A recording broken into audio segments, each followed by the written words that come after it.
Hey, Shalom Israel. I hope y'all ready because it's almost that time again. And this year we doing it big with the Passover week kickoff. Yeah, that's right. We having a whole day of events to start off the 57th annual Passover week the right way.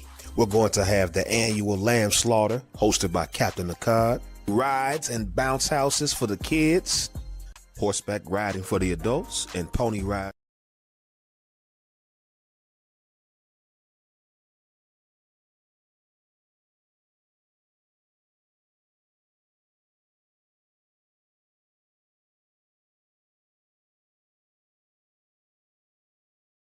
Shalom, Israel. It's that time again. The Isupk. Shalom, Israel. It's that time again. The Isupk, under commanding General Yohana, presents the Lord's 57th annual Passover. That's right, the Lord's 57th annual Passover, April 4th, 2026, in Houston, Texas. All black Hispanics and Native Americans are commanded to observe the Lord's Passover. This will be the biggest Passover to date. You do not want to miss this. Fresh lamb, fresh wine, and bitter herbs as commanded by the Most High. Only $200 per person, ages 17 and up. The biggest event of the year. There is only one Passover, and it's under commanding General Yohana. See you there, Israel. Shalom. Hey, listen, brothers and sisters, man. If you like what you hear, hit the subscribe button, man. Subscribe to this channel. And also, please, go to isupk.com and pay your tithe. Drop me some cash so we can move around this planet like we need to, man, and do the things we need to do. They're one West. They're one West. They're one West. Shalom, Israel, with the Israelite School of Universal Practical Knowledge. And you know what time it is. It's the Lord's 57th annual Passover. And it's going to be held in Houston, Texas on April 4th. Don't forget, bring your family, bring your friends, because this is going to be the time that so-called blacks, Latinos, and Native Americans can come under one roof in one house and to serve the Lord. It's that time. $200 per person. Don't forget, over the age of 17. Don't forget the Lord's Passover. It's coming. Kingdoms ours, all the heathens forbidden, the chosen bow down to no one. It was written.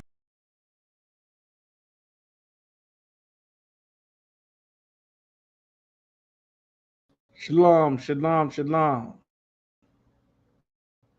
Shalom, shalom, shalom. You've been live with Priest and Captain Isupk Shah, Israelite School Universal Practical Knowledge, under commanding General Yohana, the Isupk Biblical Scripture Breakdown class, live, talking about the wisdom of the Most High. You understand? Give everybody a chance to get in here. Y'all by Shem Yahushua Barakatham. Y'all Shema Alatham by Shem Yahushua. All right. Okay.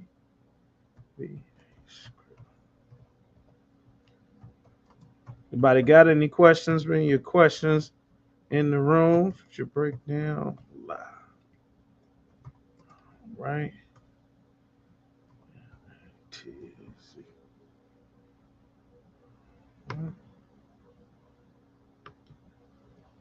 There we go. There we go. All right. Yeah. Oh, that's way behind. All right. Shalom Yatawab Tazarai. Yahweh Shema Alathon by Hashem Yahushai. Hadassah Tazarai. Deborah. Shalom. Shema Alathon Hashem Yahushai. Yahweh Hashem Yahushai Regatha. What's up? Call support. Okay.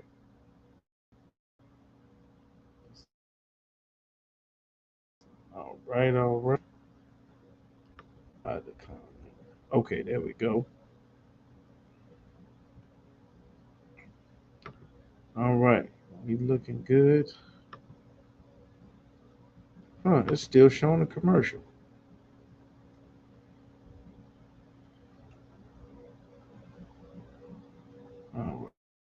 Okay, there we go. Looking good now. We should be good and live. All right, there we go. Okay, everybody coming in now. Okay, I see. Okay, still got that delay. All right, so tonight we're talking about the Lord's wisdom there. The Lord's wisdom, where we ended up, we went over things, we're going over and explaining how the Lord has set everything up. All right, we're going back to where we ended, Deuteronomy chapter 4. The Lord gave very important. Deuteronomy chapter 4, and we're going to verse 4. That's how we were kept alive. Deuteronomy chapter 4 and verse 4. Okay, now everything's coming in. Shalom, shalom. It says, but ye that did cleave unto the Lord, the Most High, your power, are alive, every one of you this day. We alive because we cleaved unto the Lord. There's a direct correlation between us dying, the way that our people die all the time, and us not obeying the Most High. There is a correlation.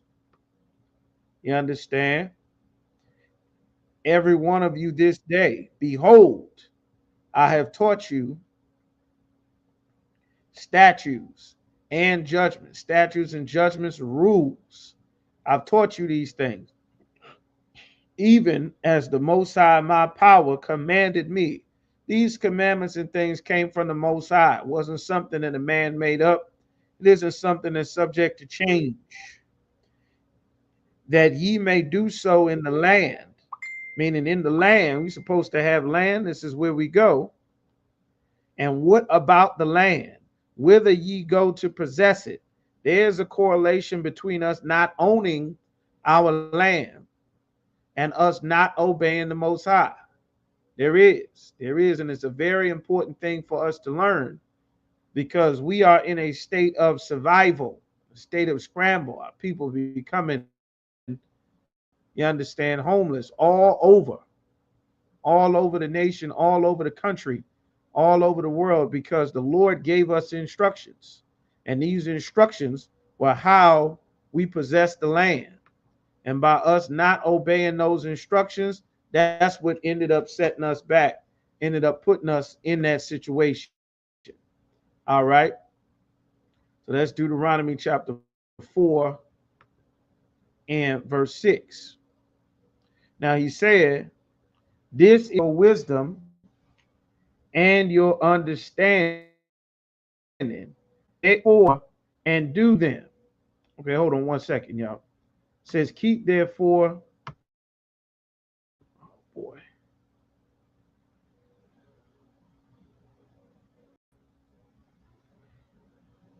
Salaki. Said, keep therefore and do them.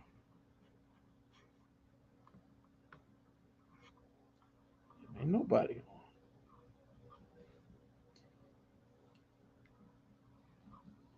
Bear with me just a second, y'all. Okay.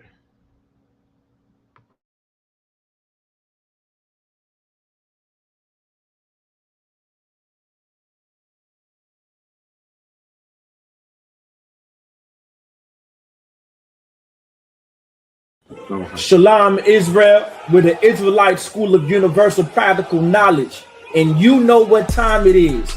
It's the Lord's 57th annual Passover, and it's going to be held in Houston, Texas on April 4th.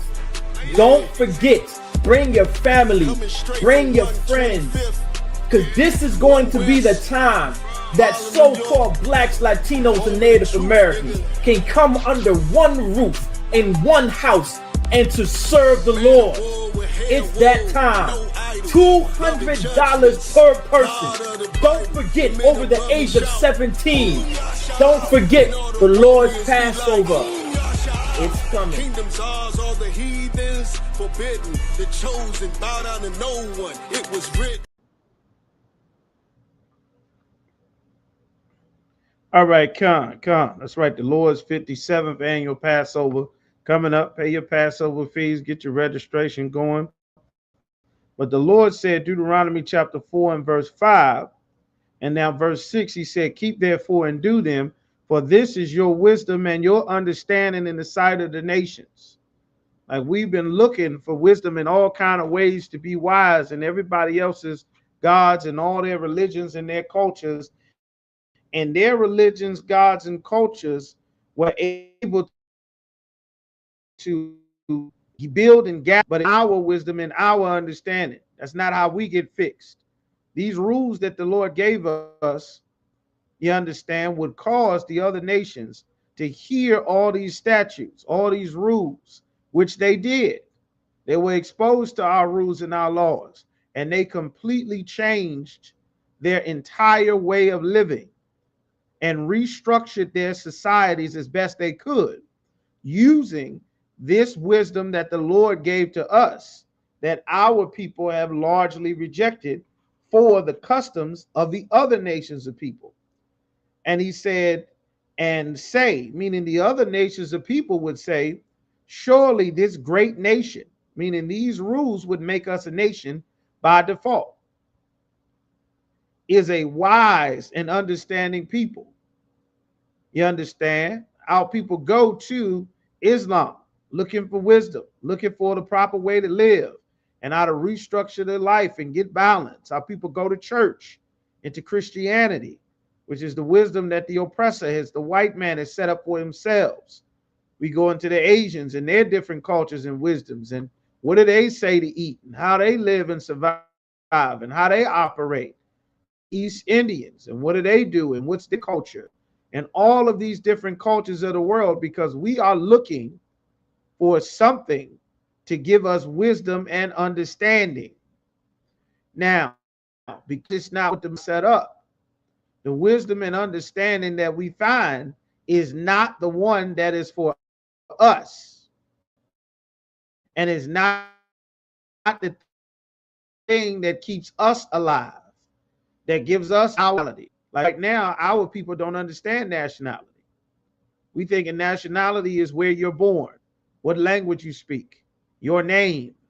You understand? The country you come from. You understand? And as a result, if any changes come to that country, then your identity will change. There was a time that we as a people, I'll use, for example, there was a time that we as a people, we did not identify the way that the oppressor identifies himself. We didn't identify the way that a white man would identify. We didn't identify ourselves as American because he did not consider us American when he made up that name for himself, when he made that identity for himself. There was a time where we were just colored. We were just Indian, because especially in Virginia, many of the Native American tribes were classified as Negro after they started to make acts to get the natives off of their land, to force the tribe of Gad to remove. Even by forcing the tribe of Gad to remove, forcing the tribe of Isupk to move out of Texas and New Mexico and Arizona and California, those lands, and Nevada as well, I believe, those lands, the natives of those lands are so-called Mexicans. You understand? But because we don't take the identity that our forefathers have, that God gave us, that he said is our wisdom, now another nation of people can come between us and fracture us and give us a new identity. You understand? So that's what ends up happening there. Hold on one second, y'all.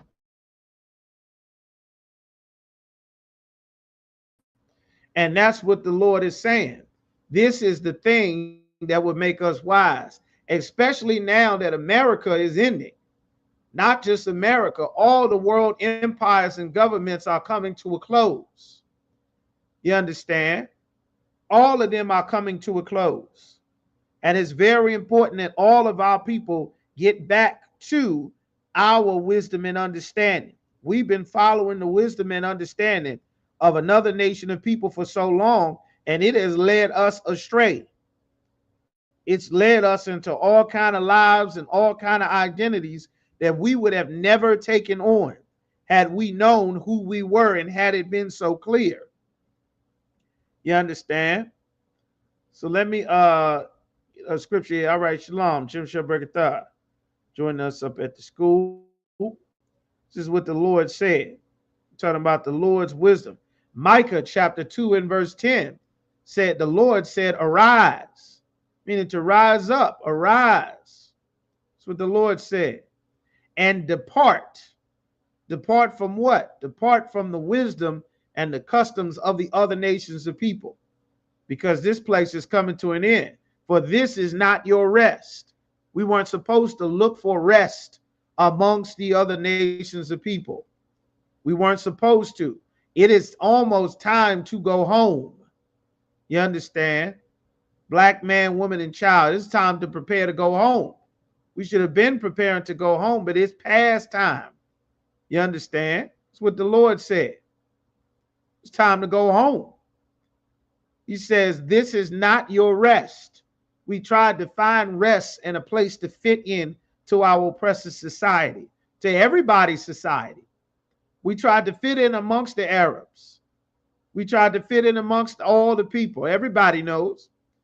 The Lord said, because it is polluted, it's something wrong with it.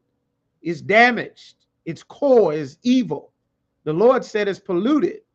And by us trying to make this place our rest, will we join into the system? Will we join into their voting, into their marching, into their politics, into their governing system, into their marital system, their identities, their lifestyles, their diets, and we put off what the Lord gave us? The Lord said, it is polluted. It shall destroy you with a sore destruction, a painful destruction, a destruction that's going to do something that's going to harm us. It seemed like it was going to be harmful. It didn't seem like it was harmful, you understand, to go and join America. It seemed like that this was the best possible thing that you could do, that you stop fighting, that we stop celebrating, that we no longer be segregated. When Martin Luther King said that, I have a dream, it seemed so sweet. It seemed so holy. It seemed so righteous. It seemed like, yeah, man, yeah. No longer should we be the black this or the black that. We should be the American one. Yeah, right. We fought for this place. Yeah, we did. We marched. We voted. We bled. We gave our soul, and we should be judged by our character and not the color of our skin. Martin Luther King had to say that because the oppressor took one look at our skin and he said we weren't human. That meant he could do terrible things to us because of our skin, not because of his skin, not because of what he does, because us not being white was all the justification that he needed to do terrible things to us and everyone else. And as a result of us rejecting the Lord's wisdom because of sorrow or fatigue or pain or suffering, or because a new political idea came around, or because of religion, we decided to not obey the Lord, and we've been in Martin Luther King's nightmare ever since. Even before then, the Lord, it shall destroy you with a sore destruction. How? How will it destroy you with a sore destruction? Let's get some. Let's see how. All right. The Lord said these words in the Bible are our wisdom. All right.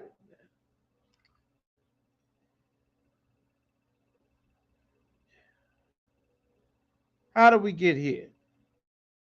Said a sure destruction, meaning something that was going to destroy us. Shalom. Yo, something that was going to destroy us and cause us pain. Would cause us pain. Us trying to join another people caused us pain. All right.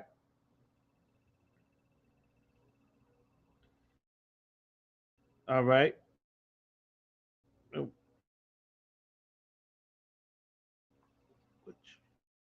Shalom.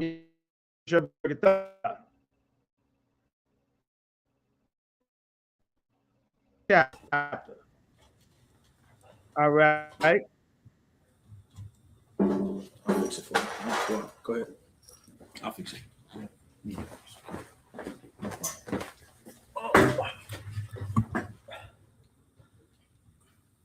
Something that was called pain.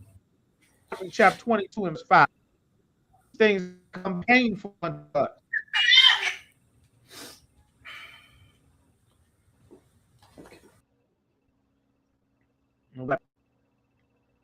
Deuteronomy chapter 22 and verse 5, this is your wisdom.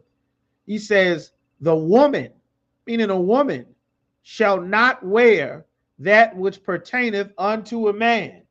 Meaning a woman shall not wear something that pertains to a man. What does this mean? What is this talking about? The Lord said a woman shouldn't wear that pertains to a man.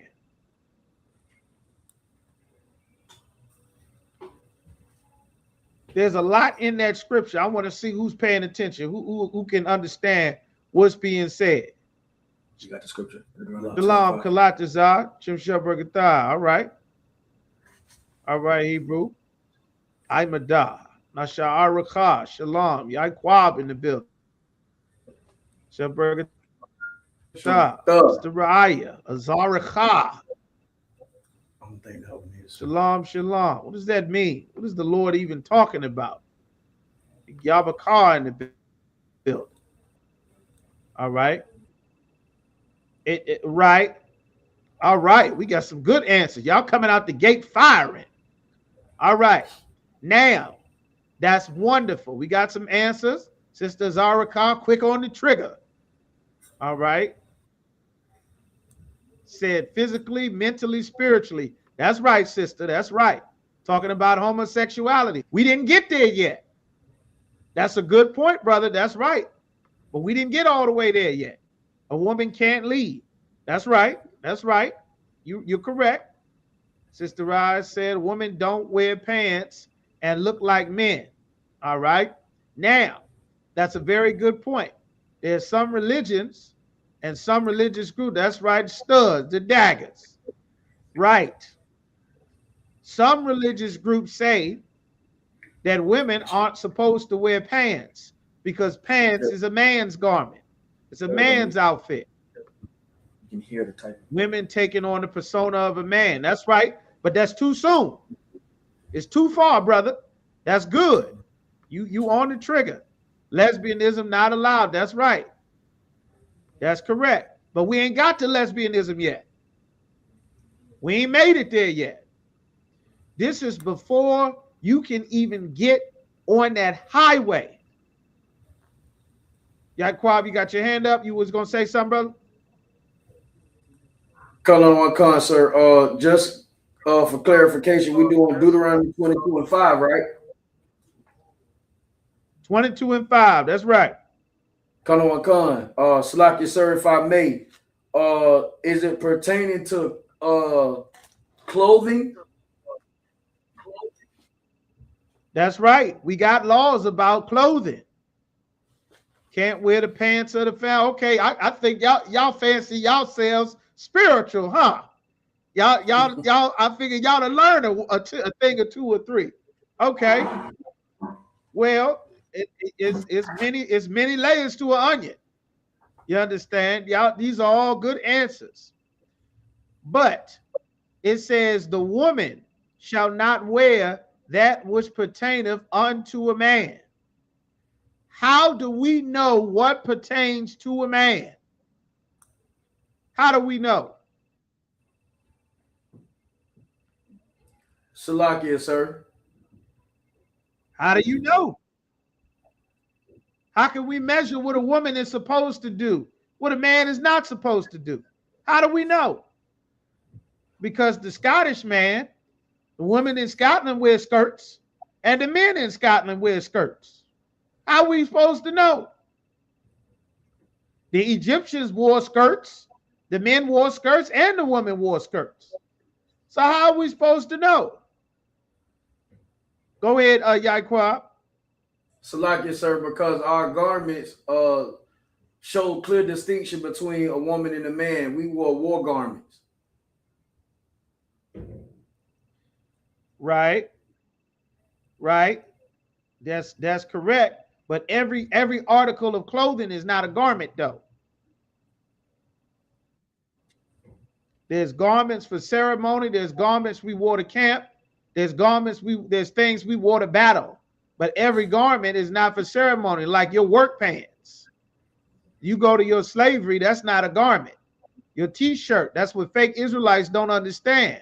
They figure that a garment is whatever you wear. Put fringes on the bottom of your damn basketball shorts. Fringes, baby doll tassels on your t-shirt, looking like a hula skirt. Damn Hawaiian woman. Everything you wear is not your garment. You understand? There's laws that give us specific, but how do we know what is for a man and what is for a woman? That's a very good thing. Throughout the Bible, it talks about skirts.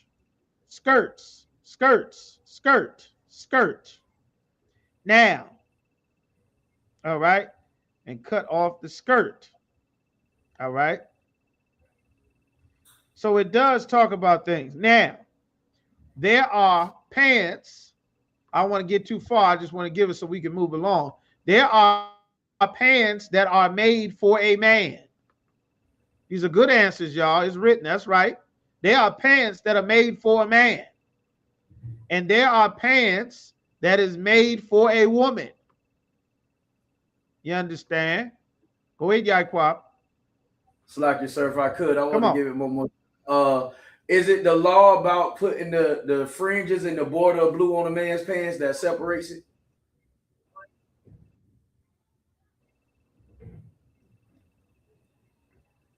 Well, the law is not on a man's pants because it doesn't say on the border just a man's pants. It says on the corners of thy vesture. Let's get that law. I see we covering laws tonight. So let's get vesture so we can pull up and see what the law actually says. All right. Let's pull it up. You know what scripture goes to? No, so it should be in Numbers. Hold it. It's the same chapter. The Lord does say what you can and can't wear. He get real specific. He don't want nobody to guess. Yeah, 22. Give me Deuteronomy. All right, 22 verse 12. All right. Let's skip down to 22 and 12. Let's get the law.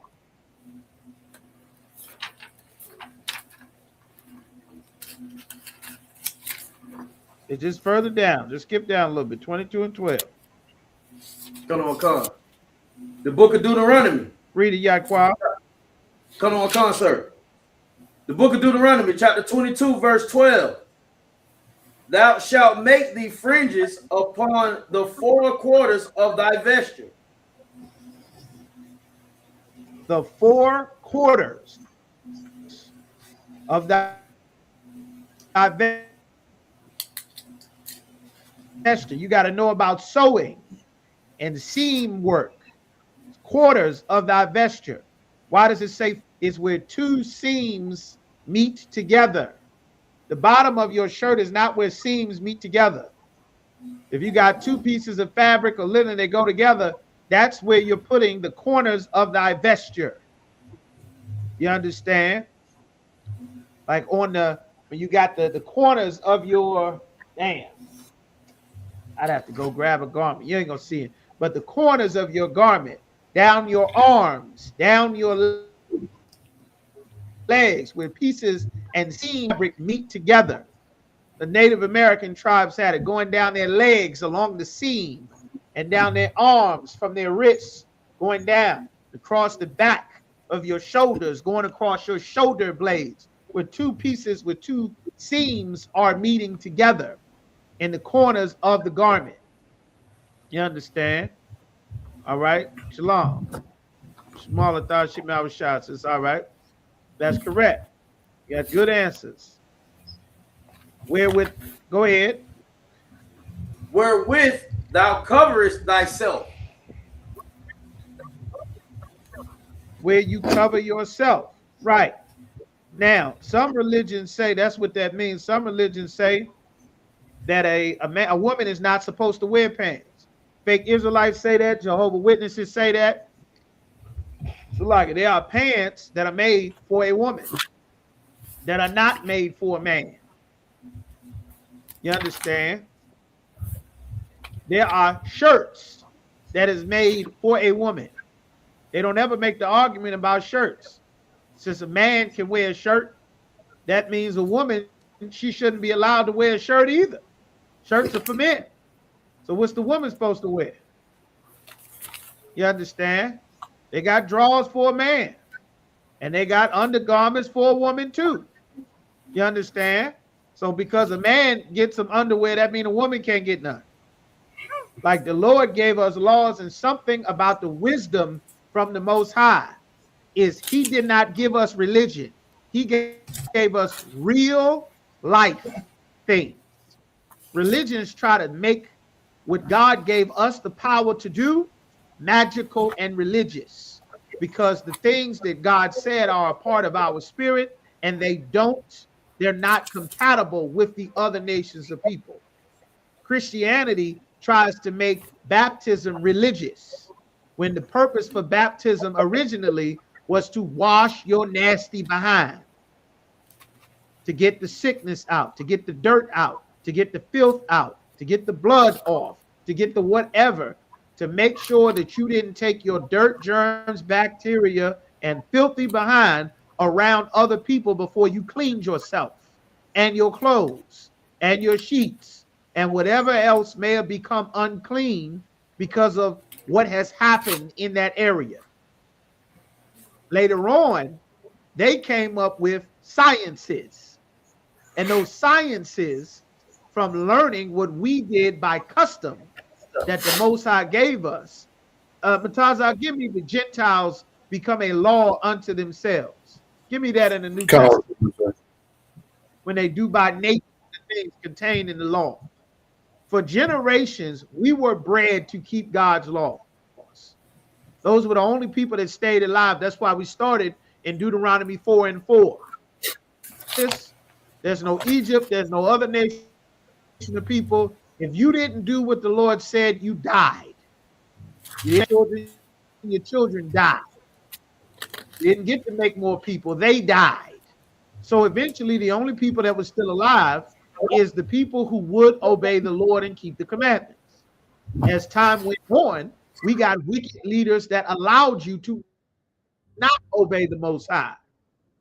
And then we started to fall into captivity and learn the customs and the gods of the other nations. And before you know it, we have a seed of rebellion inside of us as a people, that it takes a godly, righteous leader to get us back on track. Otherwise, the heathen would have us indefinitely, because we would go to their culture, and then the Lord would stop protecting us and make them strong.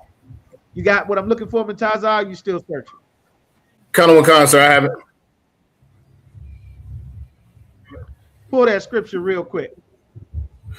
Khan, this is the book of Romans, chapter 2, verse 14. For when the Gentiles, which have not the law. Right. When the Gentiles, meaning the Israelites, because this whole thing is talking about the nation of Israel. That's why I would say they don't have the law. This law that is talking about in the New Testament, Christ had to clarify. He said in Matthew 5:7, think not that I've come to destroy the law. I didn't come to destroy the law or the prophets. I came to fulfill and show you what they said was true. The Lord had sent them. The Lord sent me. I am continuing what God told them to tell you, that what I would do when I got here. But I'm not ending what God told them to say. I'm legit. They're legit. We were all sent by the Lord. So the law that is talking about is a physical priest coming to punish you if you are a woman wearing a man's clothes, trying to portray yourself like you are Lil Wayne, like you an uncle or a brother or a daddy or a father or a man or a boy. You are not allowed to take the first step in that direction which is to start to dress yourself like a boy. Someone is a measuring stick of, why is this little girl dressing like this? Come here, little girl. Who you seen dressing like this? I went to school and I seen Bob. Well, she told us to call her Big Chris, but her real name is Bobby when the teacher take attendance. But we be calling her Chris. Why do you call this little girl Big Chris? Oh, this how she dress. This big Chris. Does Big Chris call herself a boy? Sometimes she do, but we don't really pay it no attention. But sometimes she be getting no. Chris is a girl, and a woman, a female, is not even allowed to start to dress in a way that would make you, her, or anybody else think that this could be a boy. That I'm supposed to talk to you like a boy, treat you like a boy, dress you like a boy, respect your boyhood, your manhood. None of that. Before we even get on that highway, you aren't allowed to dress in a way that would confuse people as to what the hell you are. How does it get there? Mommy. That's how. Just remove the man. Because what mommy thinks is cute, it's going to take uncles and granddaddy and daddy to know that this is a problem. It don't look like anything to mommy. It's just cute to mommy. It's cute to mommy. Mommy's emotional. This gonna be mama baby no matter what. But there has to be somebody around that is not looking at everybody like your baby. It's got to be somebody around that's thinking about the sobriety and the serious things of the law. Precept, Titus, the 3rd chapter, that the aged men age not in your numbers, because wisdom standeth not in the length of gray hairs or in the number of years. That the aged men be sober, likewise, to think about things that are grave, that are important. Because if you start to let your little girls dress like little boys, then the demon will come in to help coach them into being little boys. You understand? Precept, Judah mourneth. The real Jews are in a state of mourning, sadness, sorrow, suffering. Why? And the gates, their protection, their leadership, their boundaries, their border, their security, language is weak, is falling down. It doesn't have power. It's not strong. And because of this, the cries of Jerusalem, the cries of the Jews, the cries have gone up. We're going to slow walk this. Start from the top again, Matazah. Hit it from the top.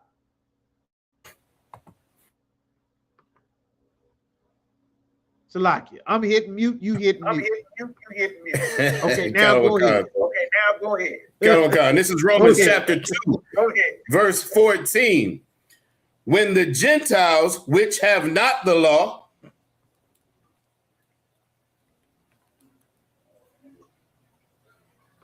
When the Gentile.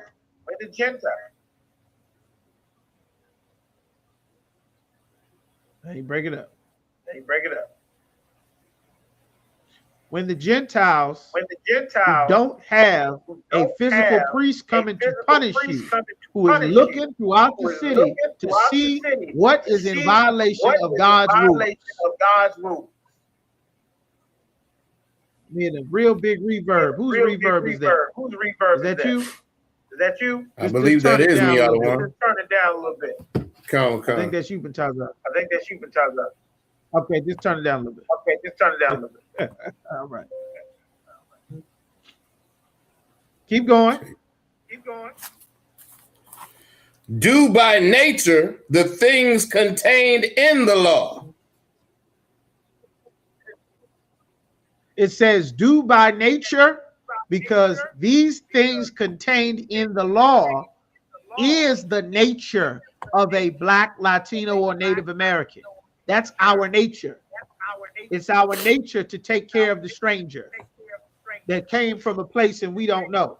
That's why when the white man came amongst us, it was so easy for him to enslave and kill us, He said, these are the best people that I have ever met in my entire life.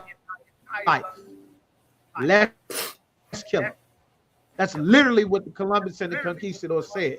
Because we have a law that you're supposed to care for the stranger, feed him, relieve him, treat him like one that is born amongst you.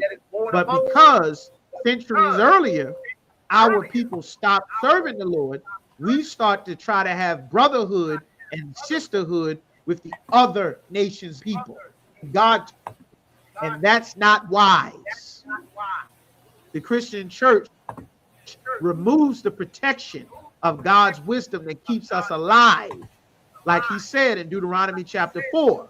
And then it teaches us to look at everybody the same, which is not what it says in the Bible. He said, the children of thy people, to whom pertaineth the covenant, the adoption, the giving of the law, the promises. All of that is just our family, race, nation of people. He gave us laws about how to treat the other nations of people. You understand? How to be civil with them, but they don't get the benefit of the doubt and the brotherhood and sisterhood that we are only supposed to show each other. And because we give it to them, like any natural resource, you run out of a resource. And then there's no love, compassion, forgiveness, patience, kindness, respect, honor rates of people. That God told us not to do that. You understand? So keep reading. Keep reading. These having not the law. They don't have a priest to come and police them, which is what the law means. Keep going. Keep going. Are a law unto themselves. Themselves, they have a law. They have a law that they're going to circumcise their male children on their 8th day. They have a law that when a woman is on her monthly cycle, she's to be separated. Not supposed to deal with her. She's supposed to be in a separate place. That's what the Aztecs had. That's what the Mayans had. The Taínos had. The Inca had. That's how they knew left Spain with Christopher Columbus. That's how they knew they were looking for us. You understand? All right. So that's what it's talking about. It is our nature to be the children of God. But these religions that have been ingrained in us, they must be torn down and removed because we don't fit amongst them, and it makes God angry. Any more on that? Nah, that's it, sir. Most High in Christ. Yaquab, take me back Deuteronomy 22:5. The book of Deuteronomy 22, verse 5. The woman shall not wear that which pertaineth unto a man. A woman isn't supposed to wear anything that pertains to a man. A man's shirt, a man's garment, a man's things of a man's stature and authority and position of power. A woman was never supposed to wear that. The thing that made a woman was never supposed to sit as a judge to decide the matters of life and death. The Lord never wanted a woman to have the choice of life and death. This oppressor gave a woman the choice of who lives and who dies. And as a result, it has destroyed our children. It has destroyed our sisters. It has destroyed our brothers. God did not want you as a woman to have the power to make that decision. You understand? But someone in somebody's culture, they did want you to have that power. Hold that. We don't get it. I mean, merciless. Merciless murderers of children. The Wisdom of Solomon, chapter 5 and verse 1 in the Apocrypha. This is the consequence of taking, Salak, it's not 5 and 1. Bear with me. Hold on.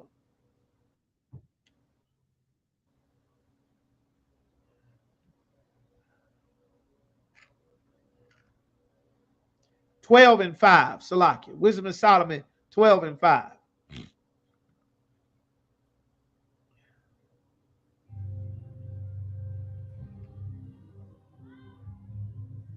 Wisdom of Solomon.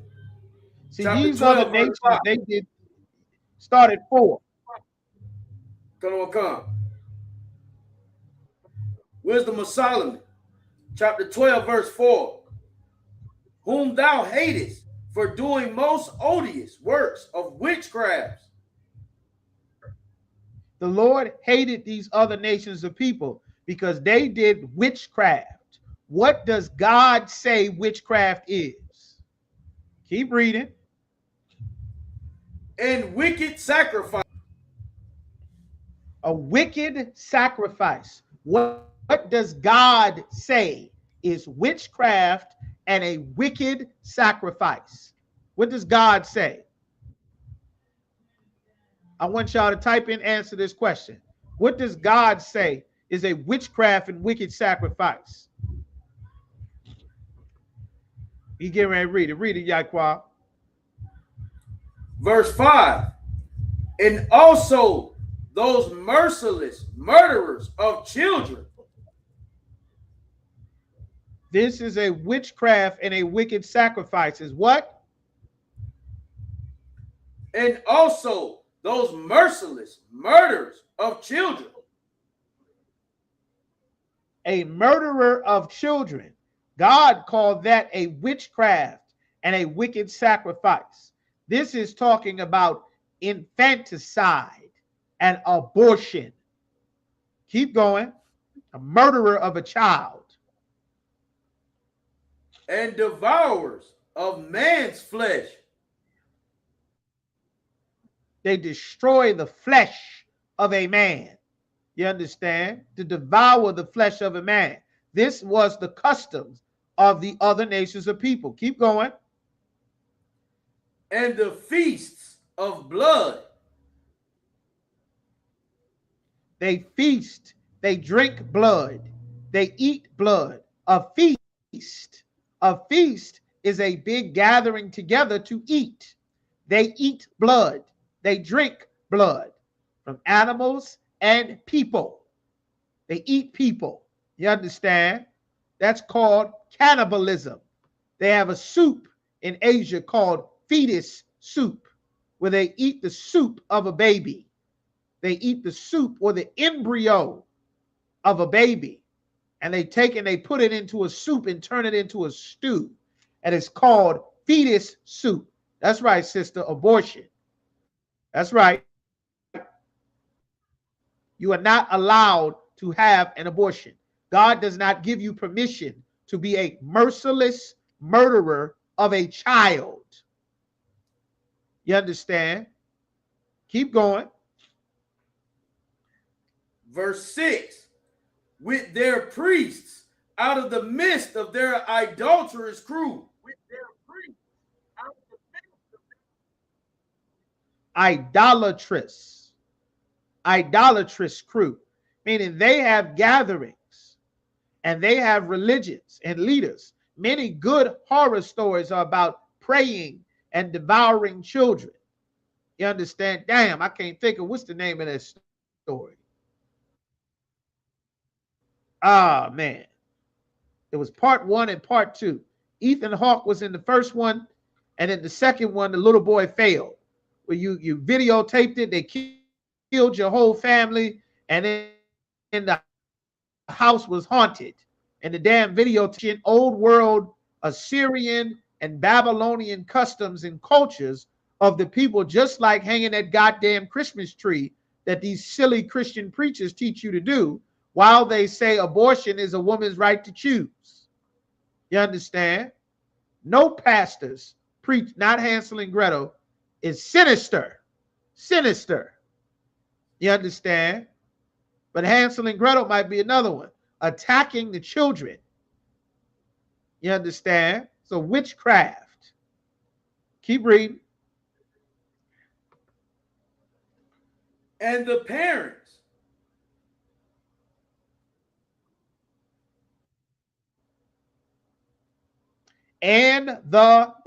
It's saying parents are doing this to their own children. This is abortion. You split that money, that cost, you go to Planned Parenthood and you kill that baby. You pay someone. God calls it witchcraft. God doesn't say you get a right to choose. You don't have a right to tell your woman to kill the baby. Your woman don't have a right to choose to do it on her own. You do not. God doesn't give you that right.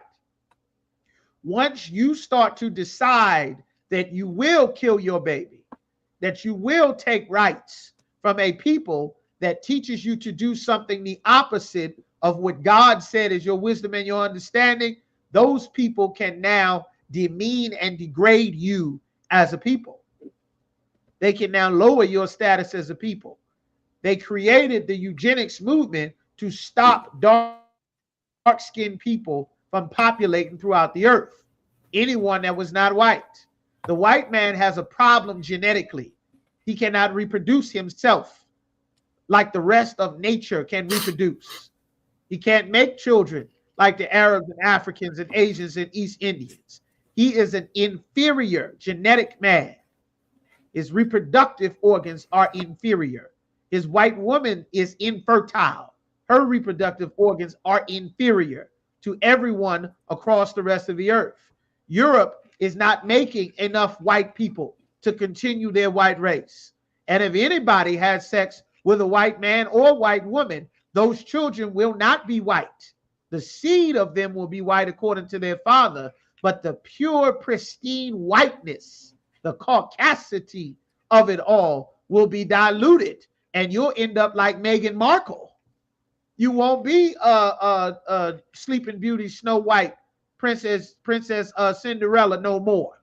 You're going to be a frosted covered white woman. You're going to be a gold white woman, a brown white woman, and they don't want that because that can't reproduce that whiteness no more. And they don't make more children than the rest of the planet. That's why they got to travel and steal and kill, because God did not give them any resources. They set up a caste system based on skin color throughout the world because they were the unnaturally colored people on the planet. God did that that this is the man that sheds blood on the earth everywhere they go. That's why God did it. But of course, you won't have this wisdom if you in church thinking that Jesus Christ is a white man. So when Dylan Roof walks through the goddamn church, he'll be able to murder everybody because you think Jesus walked in. Why? Because the wisdom and the understanding that God gave us, the Christian church said it don't matter no more. So keep going. Whoever was reading. That killed with their own hands. So, that killed with their own hands. Right. Killing with your own hands. A soul. God assigns life. You don't decide life. God makes life. God puts life inside of a woman.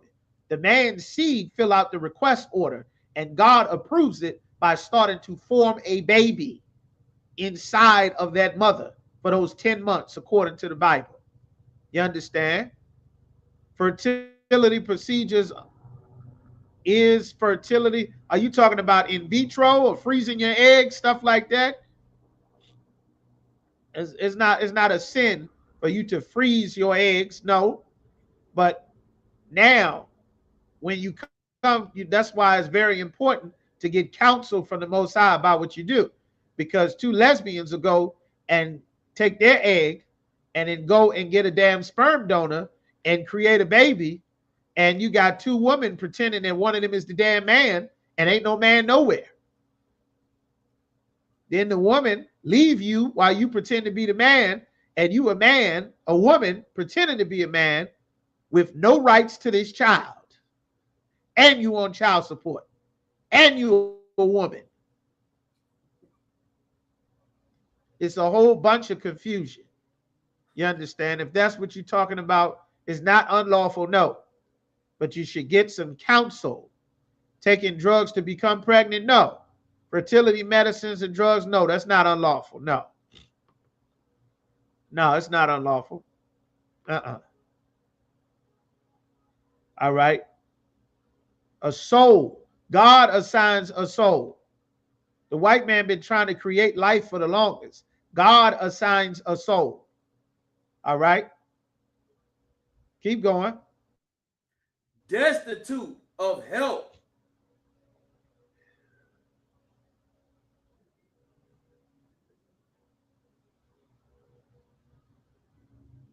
Destitute of help, meaning there's nobody to help them.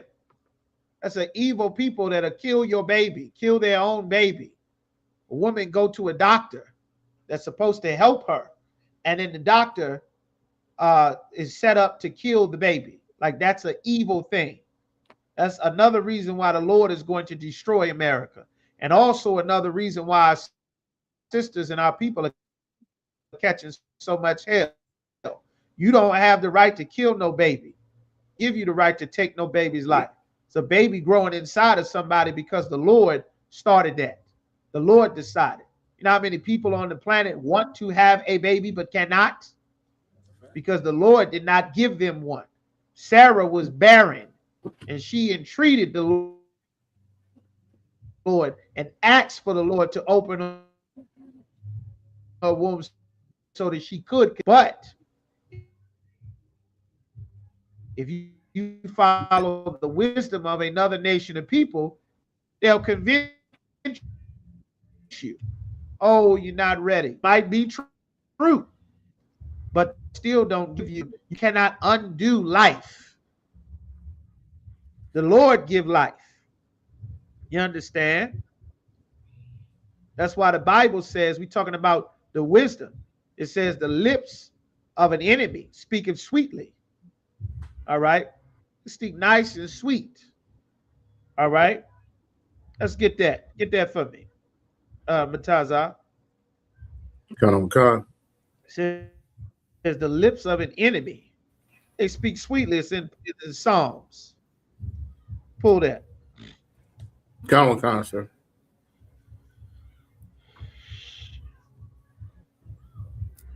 It's Proverbs and Psalms 1. Drawing the swords. Proverbs, I believe, sir. You got to read it. Get into it, Salaki. Yeah. Okay. 55:21. I don't think that's it. It's a lie.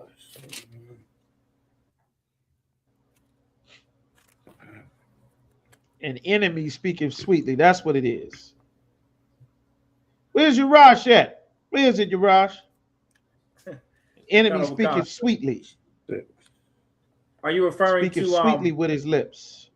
Khan, so you're talking about Psalms chapter 55, when it talks about not drawing swords, not 55 and 21. Then Proverbs 27. Proverbs 27 and 6, where it talks about the wounds of a friend, but the kisses of an enemy are deceitful.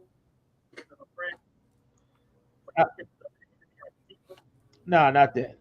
An enemy speaketh sweetly with his lips. That's what I want. That might be in the Apocrypha. I feel like it's Proverbs.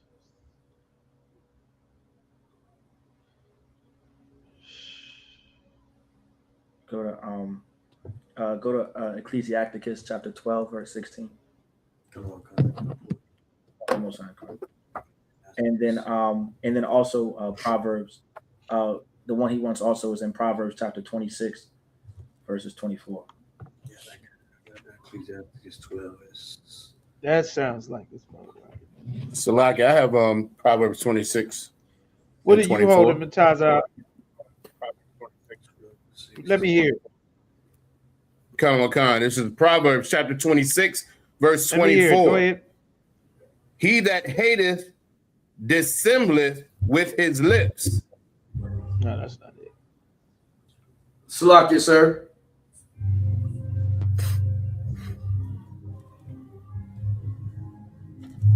Salakia, sir. No, that's not it. That's not it. Throughout it. What you got, Yaquab? Ecclesiasticus chapter 12, verse 16. Yeah, Yaquab. Go ahead. Ecclesiasticus chapter 12, verse 16. An enemy speaketh sweetly with his lips, but in his heart he imagineth how to throw thee into a pit. An enemy speaketh sweet with his lips. That's why we don't do all that sweet talking here in the UPK. Trying to learn the Bible, you ain't hearing no sweet talk. The white man is the devil. Nothing sweet about that. We going into slavery when Christ returned. We ain't doing sweet talking. There's no Santa, there's no Easter bunny. Can't have interracial marriage. God hates the white man. That ain't sweet talk. You get high, the Lord is going to kill you. No sweet talk about that. But an enemy will tell you, well, you're not ready. You're young. You don't have the money. How you going to take care of the baby? How you going to feed it? You can barely feed yourself. Is the father still around? You know you're not ready. You can have a family at any time. Now is not the time. Then you just have a baby. How you going to take care of another one? It's just a procedure. We'll make it all go away. Everybody makes a mistake. Sounds nice and sweet. You're here for your consultation.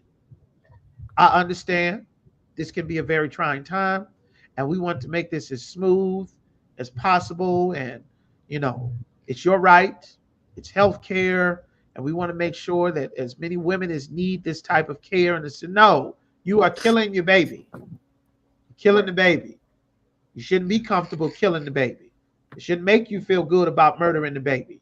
It shouldn't make you feel calm about murdering the baby, because there's almost no sisters, very few sisters that ever feel good about having that damn abortion after they have it. Right. Get your money first. You got to go in there. You're gonna miss out on school. An enemy speaks sweetly with their lips. Somebody always got something nice and sweet to say. That's not us in the UPK. You know, we love the hell out of y'all. We ain't doing a whole bunch of goddamn sweet talking in here. But the pastor speaks sweet. Jesus is sweeter than sweet and sweetest. That's not what Jesus is in the Bible, though. You understand? But that's correct. That's the scripture I'm looking for. Now, let's go back to Deuteronomy chapter 22. You understand? All that sweet talking, we've come to associate sweet talking and feeling good with God. We've come to associate how we feel with that means the Lord is there. Speaking of the Lord is there, all of that gospel music and all of that damn singing. Give me that gospel music, Mataza. I'll hold it. We going to a bombshell. Hold on to it. All that goddamn gospel, sweet worship, sweet hallelujah, Jesus, hitting all the high notes. Your favorite sodomite singing all the songs, Big Mama crying, everybody swearing to God. It destroys a woman's body. It prevents her from having future children. It damages her altogether, and it damages your kids. You think your kids don't know mommy pregnant? And now you're not? Well, where's the baby? They grow up to find out, well, if mommy had enough money, she would have killed me too. Why in the hell would your kids ever listen to you? Why wouldn't they grow up and shoot everybody in Portsmouth and Richmond? Why wouldn't they? Right. If you had enough money, you would have killed me. But you were too poor. You couldn't afford it. You couldn't afford the Uber ride to the goddamn abortion clinic.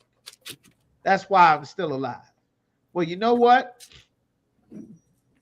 You understand? This evil got to stop.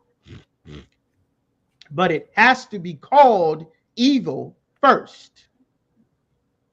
You understand? Yaquab, take me back where you were. Book of Deuteronomy, chapter 22, verse 5. Neither shall a man put on a woman's garment.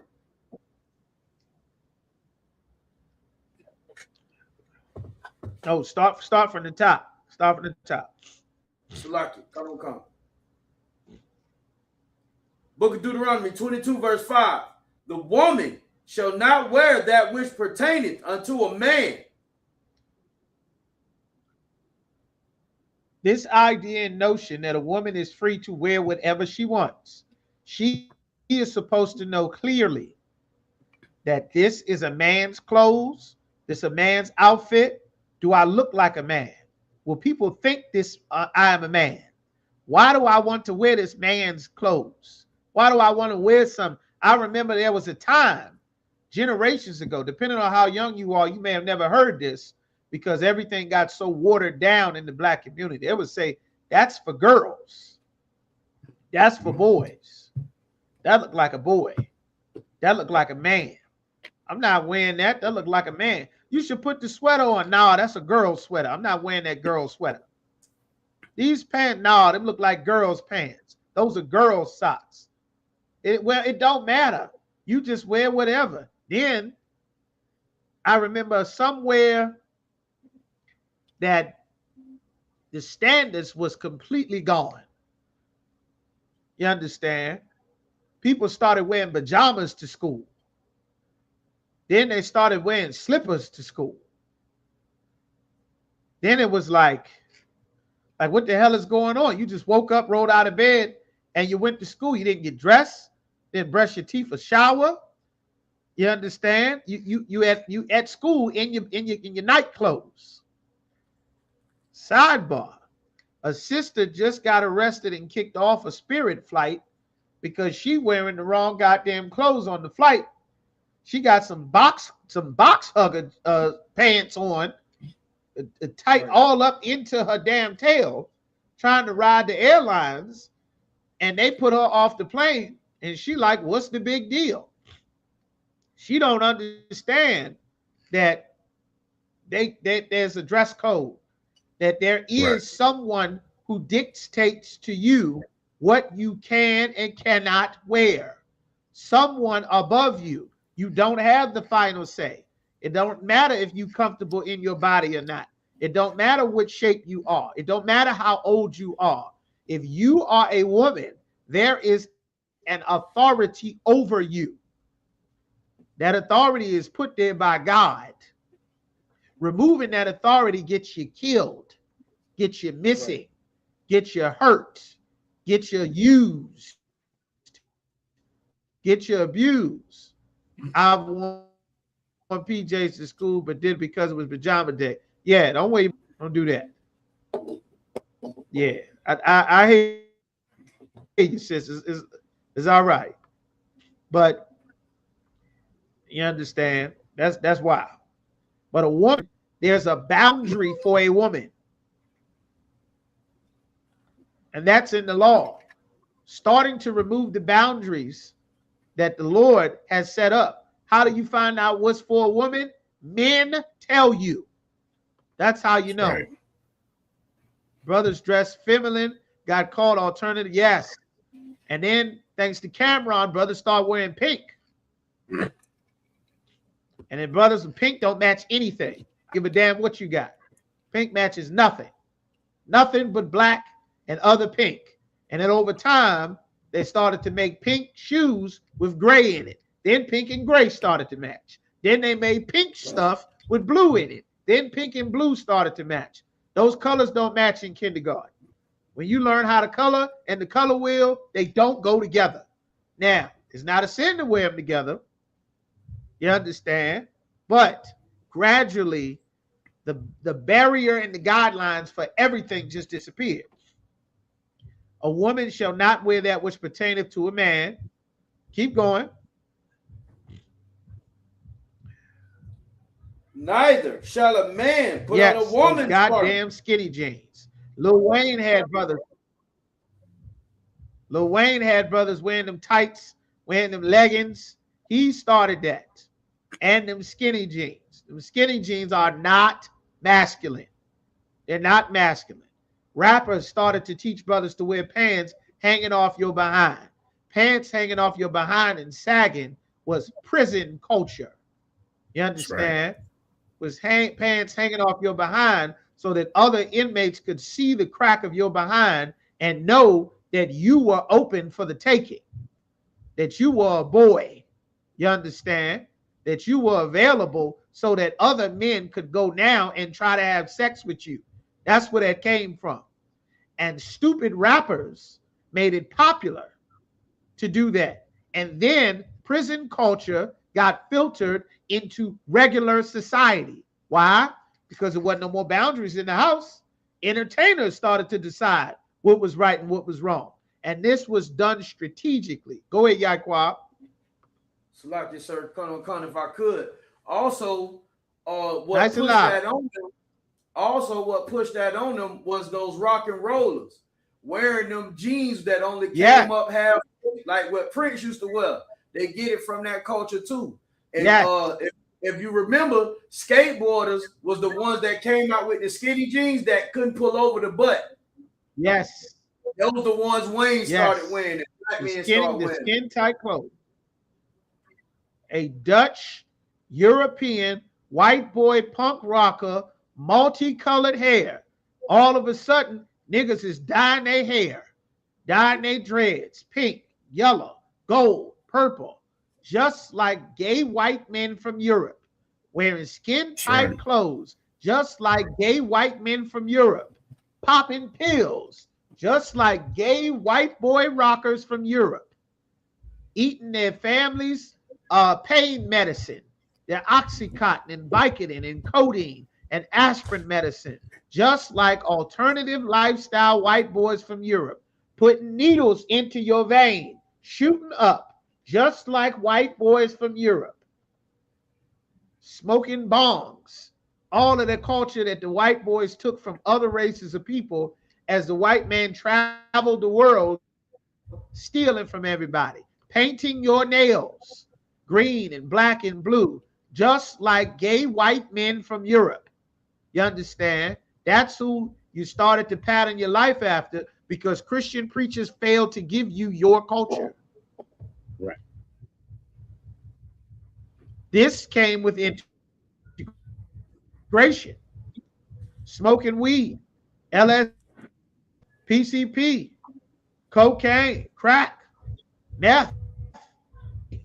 That's how the German soldiers was able to stay awake for 3 and 4 days at a time. They were insane drug addicts. The white boy introduced that lifestyle. A woman is supposed to be a princess with her princess dress and get her nails painted and her face all colored up and dolled up and shiny and showing off her feet and her toes and all her heels and her outfit and her jewelry all everywhere and all of that. That was a woman's culture. But taking the culture of the other nations of people, now you got metrosexualism. Man ain't sure. Well, it don't matter. If I want to color my nails, I'll do it. If you want to wear women's socks, you can do it. The damn drug dealers wearing a woman's cardigan, some goddamn sweater shirt with the damn rope around there. Then came the man purses. They got niggas in heels now. Niggas wearing skirts now. All of that. Coloring their nails now. You understand? A woman can't have nothing.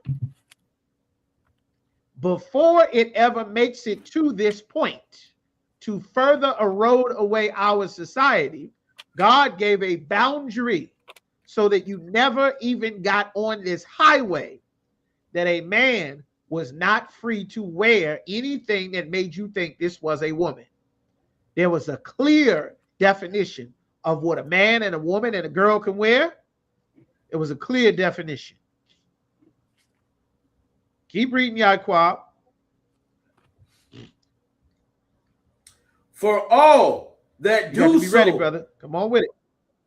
For all that do so are abomination unto the Lord, unto the Most High thy power. A woman dressing to make you think she is a man, God called that an abomination. A man dressing to make you think that he is a woman, God called that an abomination. You aren't free to dress however you want. That's against God. And your culture, see, around the world, the East Indian man wear the same dress as women wear. He got on a skirt, the woman got on a skirt. The Arab man, I mean, they wear the same dress, the East Indian man. The Arab man dress is a little different from the woman man dress.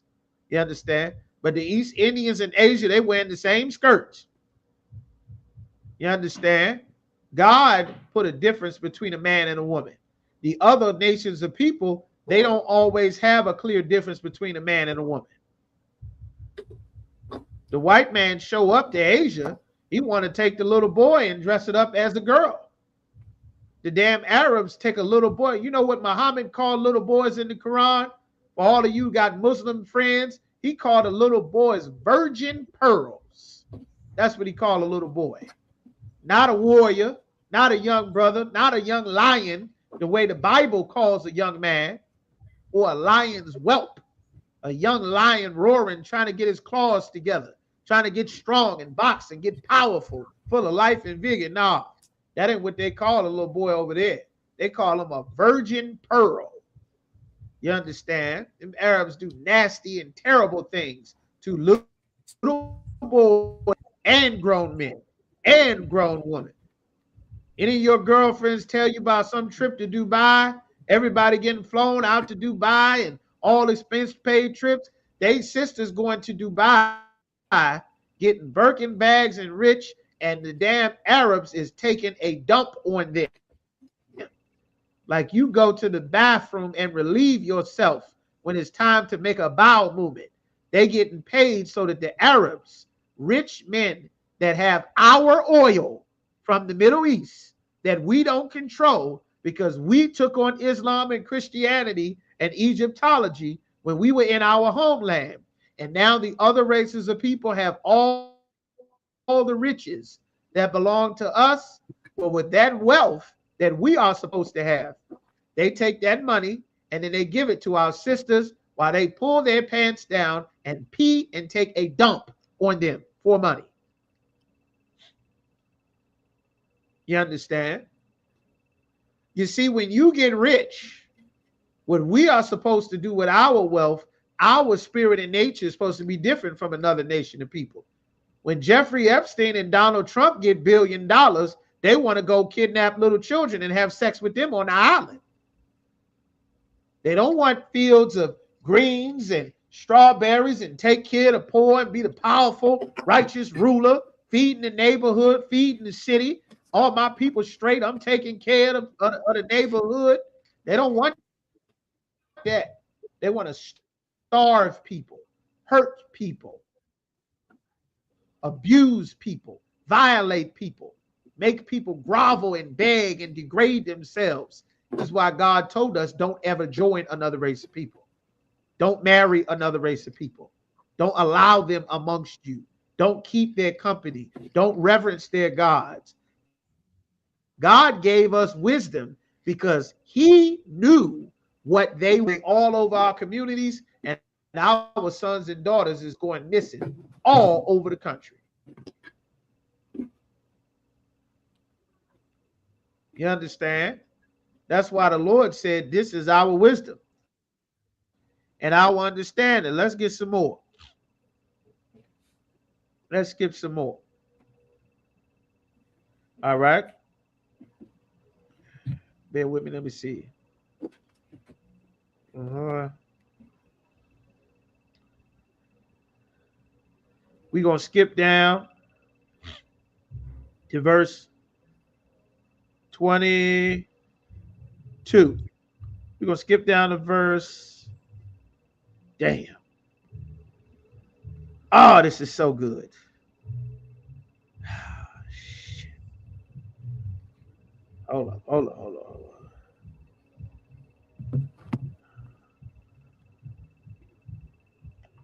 Now we got to bypass that. Skip me down to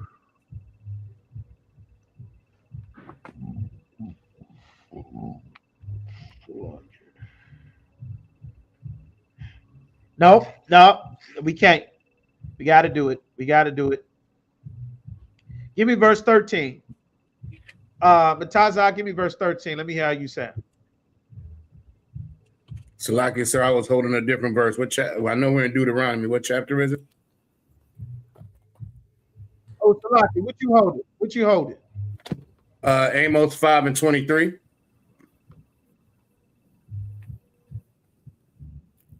Oh, damn, we almost forgot about the Sodom. Okay. We're going to have to come back to Amos 5:23. We're going to come back to it. But before that, hey, listen, brothers and sisters, man, if you like what you hear, hit the subscribe button, man. Subscribe to this channel. And also, please go to isupk.com and pay your tithe. Drop me some cash so we can move around this planet like we need to, man, and do the things we need to do. They're one West. They're one West. They're one West. Shalom, Israel, with the Israelite School of Universal Practical Knowledge. And you know what time it is. It's the Lord's 57th annual Passover. And it's going to be held in Houston, Texas on April 4th. Don't forget, bring your family, bring your friends. Because this is going to be the time that so-called blacks, Latinos, and Native Americans can come under one roof in one house and to serve the Lord. It's that time.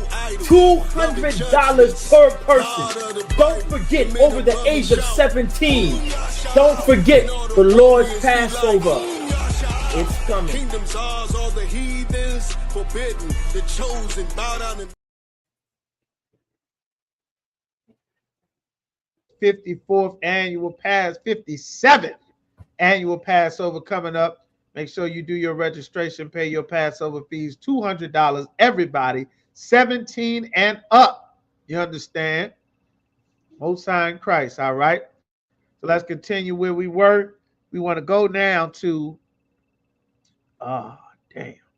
Give me what you got with the songs first, Mataza. Give me the songs. Come on, sir. This is the book of Amos, chapter 5, verse 23. Take away from me the noise of thy songs.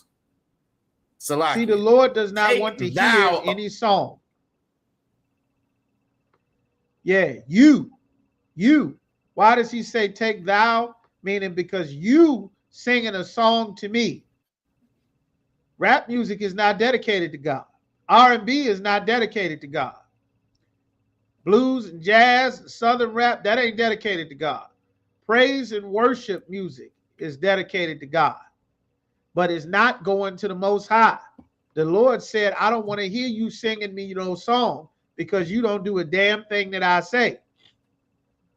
Donnie McClurkin, yet the latest in the blackety black preacher, super Jesus sanctified world, hit with the same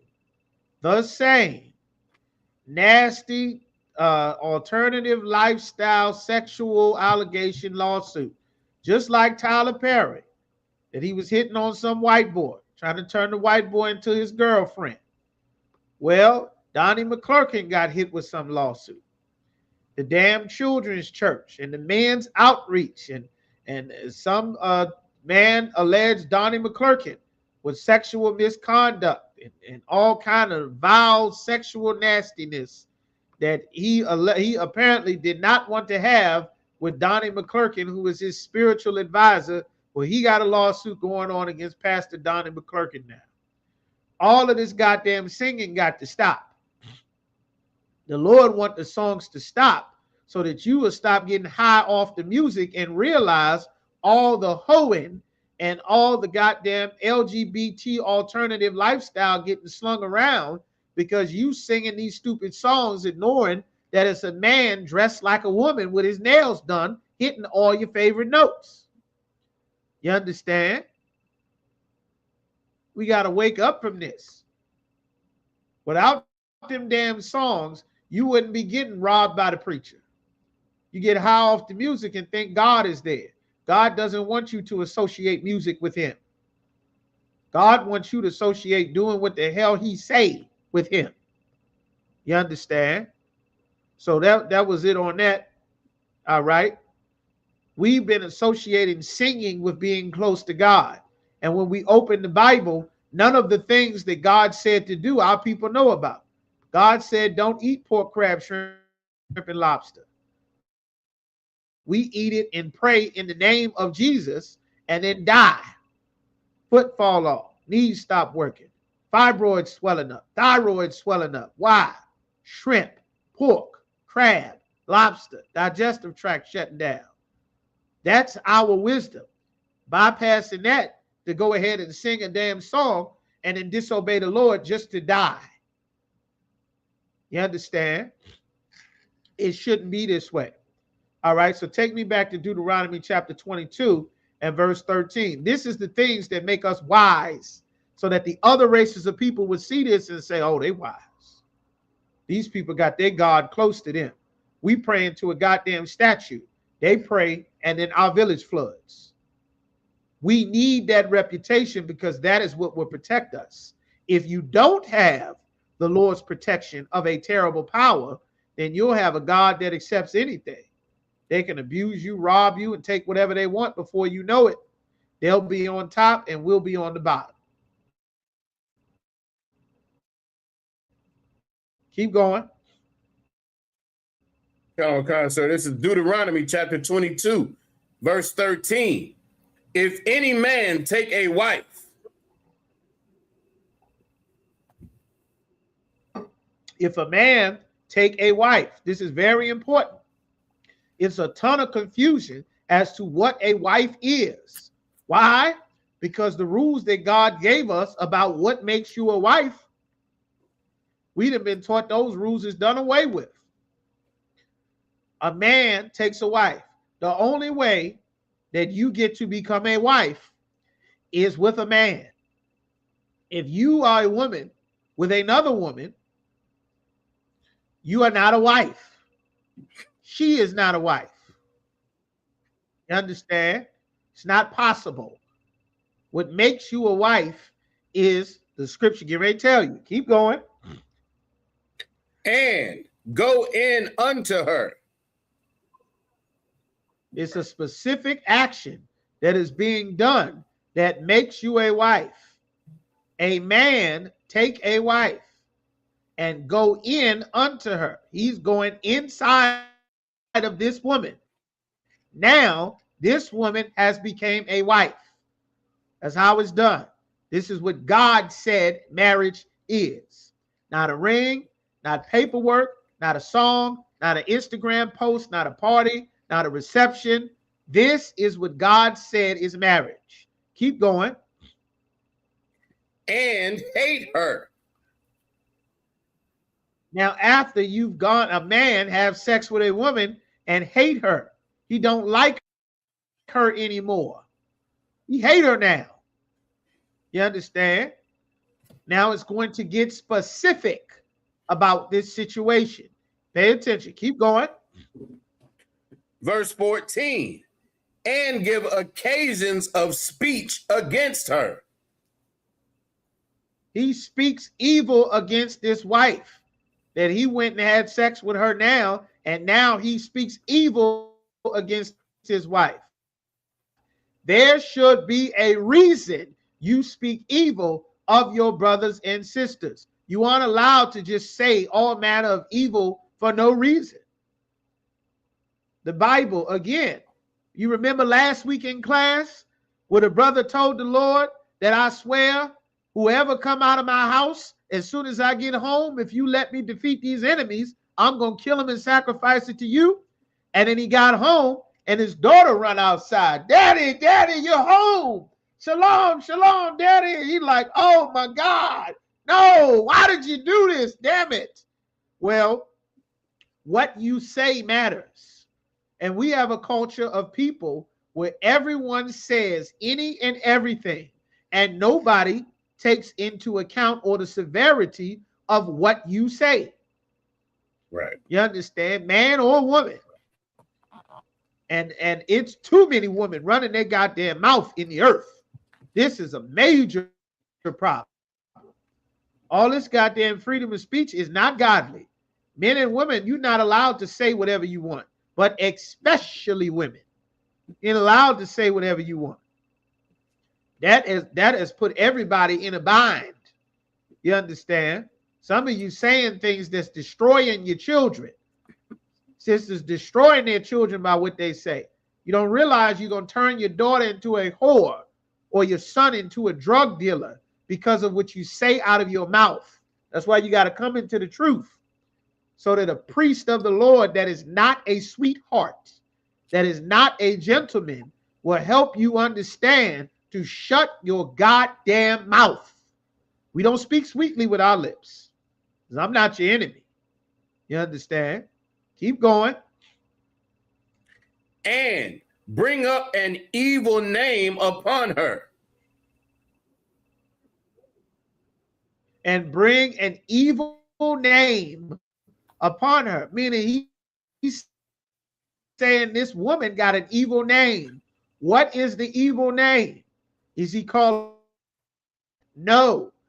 A name is slang. It's talking about an evil reputation. What is the evil reputation that he's going to say about this woman that he just had sex with that's now his wife? Something wrong. Keep going. And say, I took this woman. Pause. And say, comma. This is how you know in the scripture that the evil name is not just him saying this woman is a bitch. This woman is a monster. She's a dragon. This broad don't listen. She hard-headed. That's not what this is saying. This is the evil name, meaning the evil reputation. Just like when it says in the name of Christ, it's not talking about saying Jesus over and over like Candyman or Beetlejuice or Bloody Mary. It's talking about the reputation of Christ. That's the name that we say. Nobody else is in the reputation of Christ because they don't serve Christ, they don't know Christ, they don't follow Christ. So that's what the scripture specifically is talking about. Everybody understand? Everybody, y'all give me ones if y'all understand. Keep going, Matazar.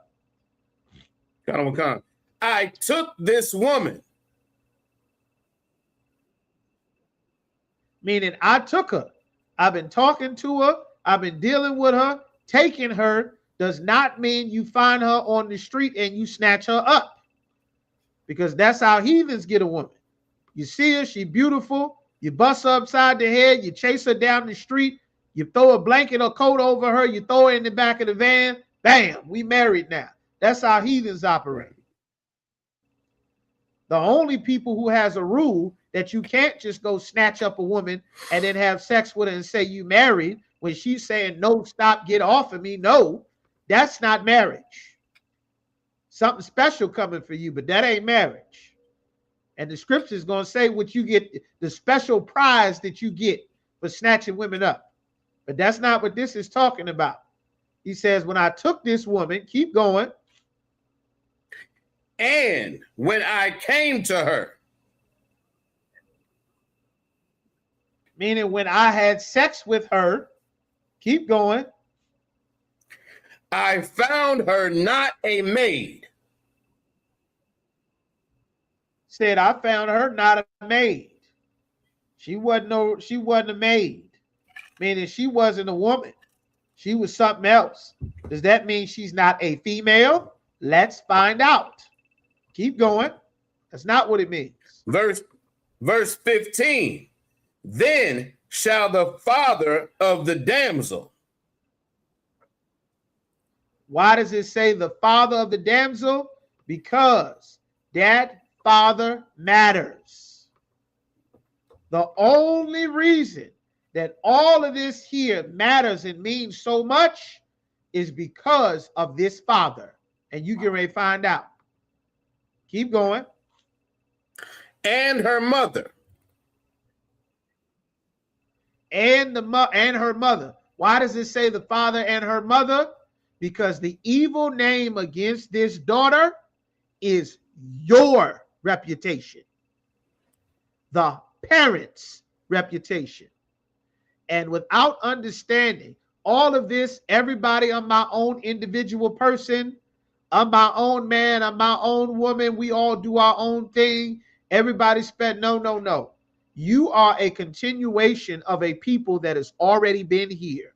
The only stupid people on the planet where everybody think they're a goddamn individual and is free to do whatever the hell they want their own special way, those are the people that you can rob. That's us. Your daughter is a continuation and a reflection of you. And if you raise a shameless, disrespectful, unrespectable daughter, that reflects on you and the nation. Keep going.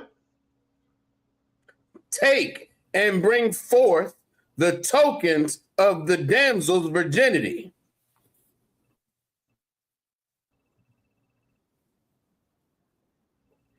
The tokens of the damsel's virginity. In our culture of old time, the token of the damsel's virginity is talking about the bed sheets. During the marriage time in our culture, there was a time, of course, this time is long gone. You understand? But our culture, which we will be going back to our culture. Once Christ returns, we're going back all the way to our culture. That's why the scriptures say, learn, study to show thyself approved, rehearse the righteous acts. You understand? When a man went to go and marry a woman, she is a woman that has never been with a man. And the first time that she is to be penetrated, she would have bloody bed sheets. You understand? This is a part of the ceremony. The mother and father would have the tokens of the virginity as a receipt that, yes, my daughter was a pure, was untouched. She was a maid when I gave her to you. Keep going. She has not had sex with other men and boys. She ain't been out there all throughout middle school and high school having sex with everybody. You understand? The parents have a responsibility, which is another lost art. Now everybody let the kids do whatever the hell they want. They want to shoot somebody. They want to have a baby, want to have sex, have an abortion, run away, get high, change their gender, change their hair, get all kind of nonsense going on. And everybody's just free to do whatever they want. While companies get billions of dollars and our people suffer with all kinds of illnesses, all kinds of diseases, all kinds of problems, and the other nations of people who do not care will sell a lifestyle that they will get rich and we will be destroyed because God called them the beast of the field. You understand? Just like a wolf doesn't care what happens to the family of the sheep that it's going to eat. The wolf don't give a damn. A lion doesn't care about the gazelle. He's getting ready to rip that throat out and start to eating the rib cage. Break it down with his family. He don't care about you and your family because he's a beast. We are the people that care about other people and their family. That's not natural to other nations of people. You understand? That's our culture because we are the ones that God wants to be in charge of everybody. The tokens of the damsel's virginity to the elders, the senior men of the gate. Why is it saying they taking it to the elders? Why do they go to the elders? Because maintaining the city is not the responsibility of the politicians. Maintaining the communities and the houses and the neighborhood and the sons and the daughters in your homes, in your streets, in your fields, that is the responsibility of the men. That's why they tell you what is a woman's clothing and what is a man's clothing. They tell you what is the judgment for this. They tell you where you can and cannot go.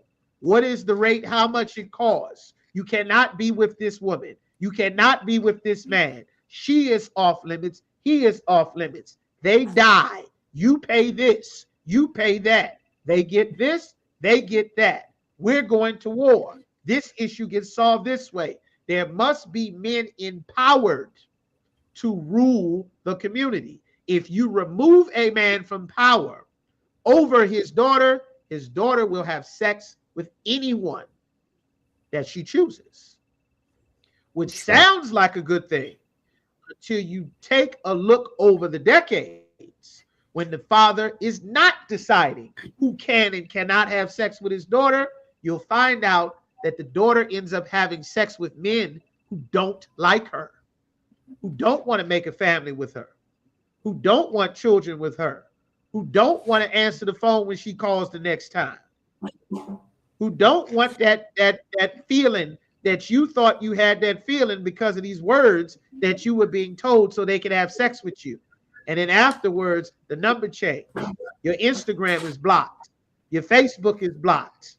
The buddy, all his buddies laughing at you now. Everybody know all the things you did. This is the wisdom that the Lord gave us.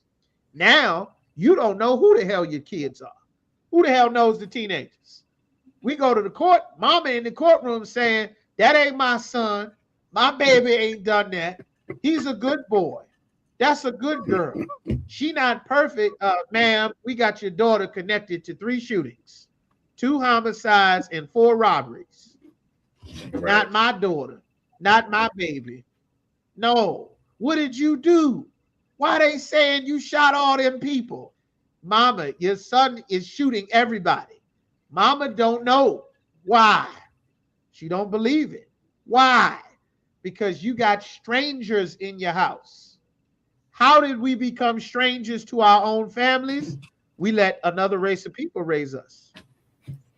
We don't have a culture that makes us together. We go to school and learn politics.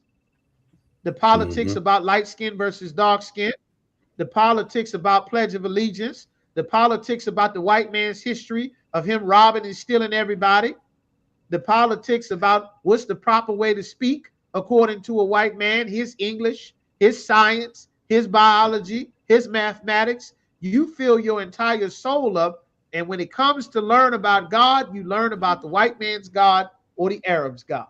Nothing that you're being taught is about who we are supposed to be as a nation of people. As a result, you don't know who the hell is in your house. Sisters on Facebook now saying, y'all, I don't know what to do with my teenager. This boy, he don't listen. This girl, she don't listen. She come in and out the house. She don't go to school. She be gone for a couple of days. She be bringing her boyfriend in there. I done fought this BIT. I done fought her. I done beat her. I done whooped her. I don't know what to do. You understand? In Virginia, parents is turning their kids over to the state. Found out about that a couple of years ago. Just saying, you go ahead and take this one. You know, it ain't gonna work. Y'all got it. I'm moving to Pennsylvania. Y'all can have this and just roll on out. Everything starts to fall apart if there's no boundary, if there's no border, if there's no one wearing the pants, if that man is not in charge and in authority, everything starts to fall apart. Women go to school to fill their lives with something. A degree is not wrong. A career is not wrong. An education is not wrong. We've never been the uneducated people in the earth. We've never been the people where the woman didn't do anything. All of that is a white woman's life. That was never our fight. That was never the life that our sisters lived.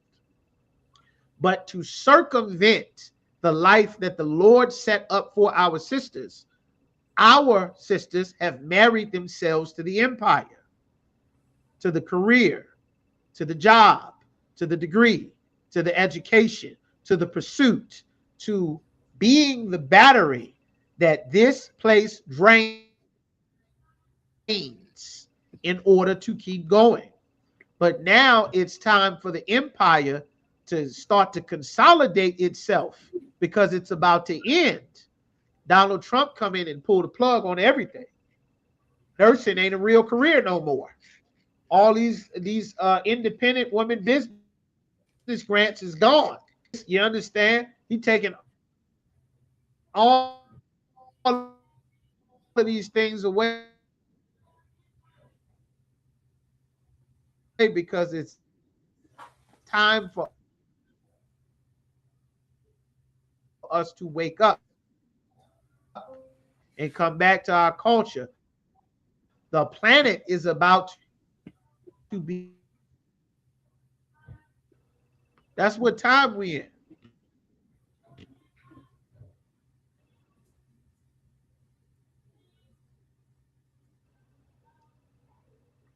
Damn, I ain't froze, did I? So I guess, sir.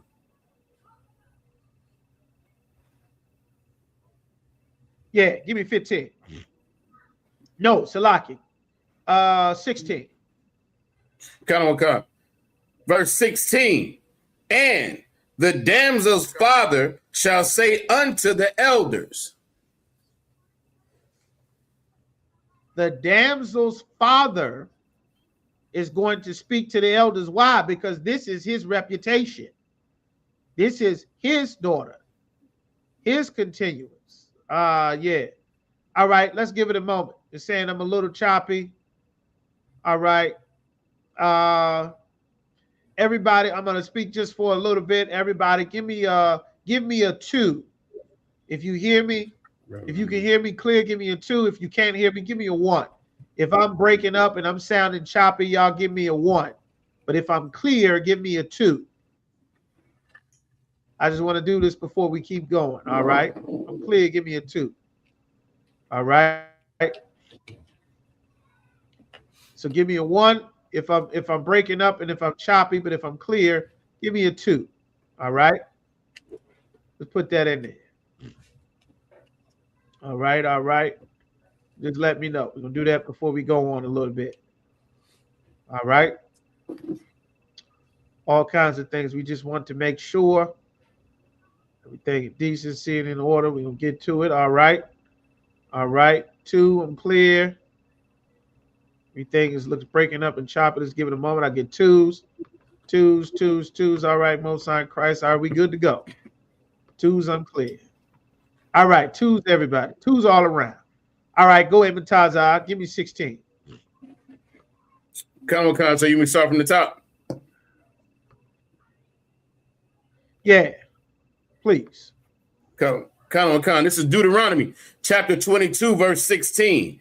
And the damsel's father shall say unto the elders.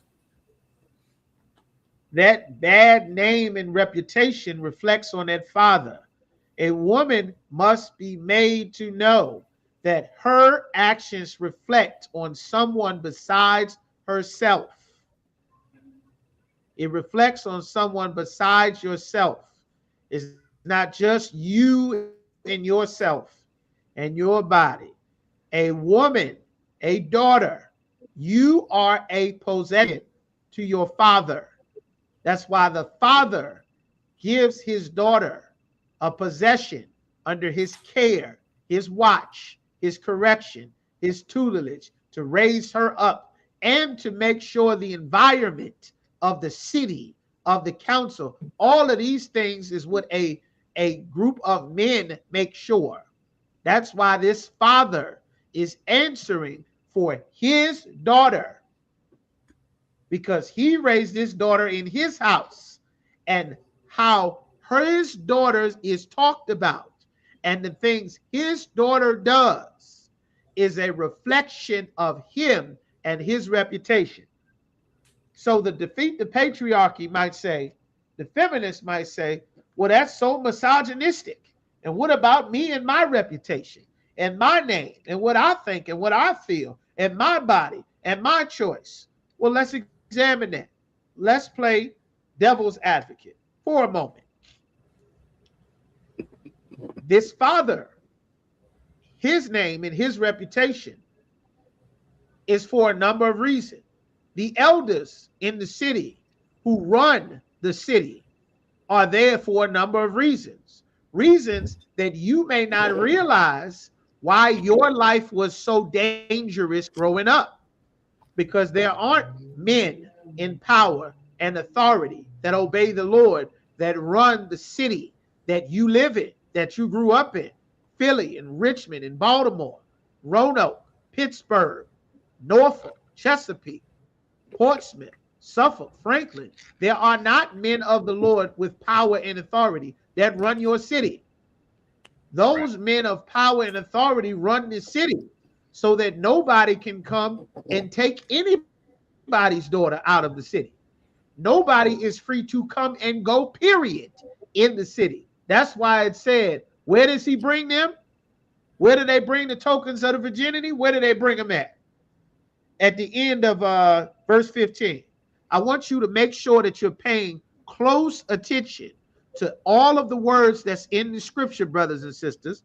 Where do these tokens of the damsel's virginity go? Read that last part after from tokens of the damsel's virginity. Where do they go? Unto the elders of the city in the gate. Verse 15. The elders of the city, where? In the gate. In the gate. Do you know why there's a gate around your city? Because when there is no gate around your city, there are no strong men that run your city to make sure brothers don't come from another city or from another house and have sex with you and get you pregnant and then leave you and you struggle to raise the kids by yourself. There are men in that city that will make sure that men from other city know you don't come have sex with nobody and leave from here. You don't kidnap anybody in our city. You don't bring drugs in our city. You don't come and tell our sons to join your gang in our city, because our city will leave this city and go to war against your city. That's a gate. That's how you never become homeless. That's how you never become starving. That's how you never end up doing dates to try to get food. That's how you don't end up on the internet trying to get a go from crowdsourcing to get food. Y'all are about to get out of a gate has a level of protection and safety. And strong men of the Lord don't rule the city. There is no gate. There is no protection. There's no boundaries. Any and everything goes. You don't know what can happen. Everything can happen. Every experience you can have. You understand? Once you remove that, then that the Lord set up, you're not on your own. You don't end up on your own. You can't, because there's a city that you come from where people there are responsible to remove the protection and the order that the Lord set up. So now it's every man for himself. But that's not the way that the Lord set life up. All right.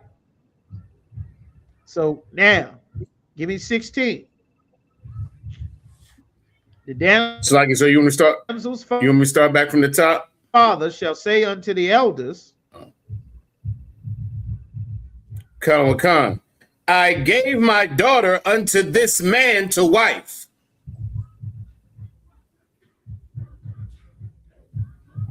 Meaning the father. That's why it's saying when it say he took her, this does not mean he snatched up off the street, because the father said, I gave my daughter unto this man to wife. This ain't a stranger. She didn't meet him at the All-Star weekend. She didn't meet him at Labor Day weekend. They didn't exchange numbers and then skip school to go back to the crib while I was at work. I gave this man my daughter to wife, to marry. I gave her away. Why? Because she was my possession. You understand? Keep going. And he hateth her. And now he hate her. He say he hate her. Why does he hate her? What is hate? Keep going. Verse 17. And lo,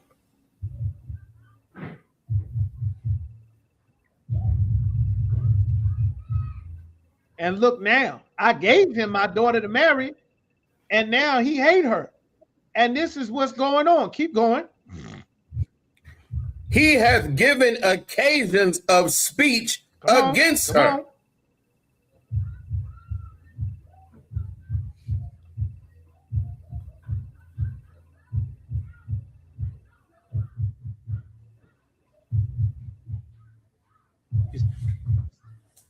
Sound went out. Sir. He hath given occasions of speech against her.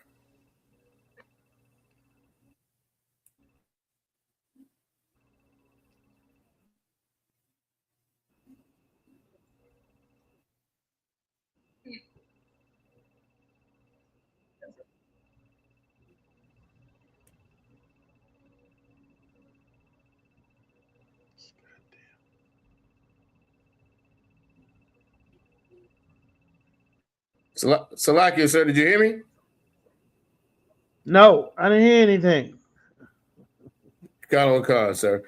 He hath given occasions of speech against her.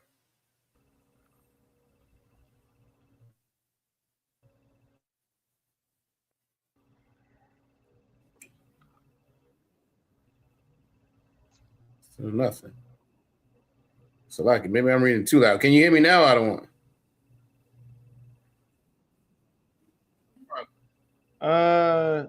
Okay. Can y'all hear Mataza? Because I can't hear it. Wakan, sir, we can hear Awesome Tazal Korah just fine. And the chat is also saying that they can. Person said I can't hear.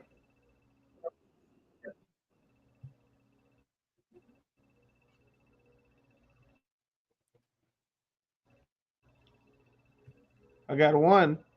The what? Zarakar, quick on the trigger. All right. Okay, they can hear, but I can't hear you. All right. All right. Says he found the daughter not a maid, meaning she's already been with another man. That's what he's saying. But now they bring in the tokens of the virginity and spread the cloth. They see the bloody bed sheet, and now the elders of the city can make this determination because they run in the city. And his father is stating his case. This man talking evil against my daughter like it's something wrong with my daughter. Like I don't know how to raise a daughter. You understand? The father mad as hell because this man that he gave his daughter to is now speaking evil against her. Keep going. Give me 18. So verse 18. And the elders of the city shall take that man and chastise him. They're going to take that man and check the hell out of that man. They're going to chastise him. They're going to take him and chastise him. You understand? He's going to be punished for that. Keep going. Verse 19. And they shall immerse him in 100 shekels of silver.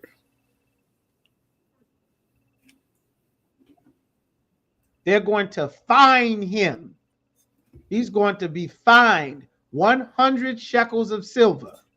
Keep going. And give them unto the father of the damsel. Give him unto who? The father of the damsel. Now, they given to the father of the damsel. Who is not getting the money of that fine? See if y'all pick that up. Who's not getting that money?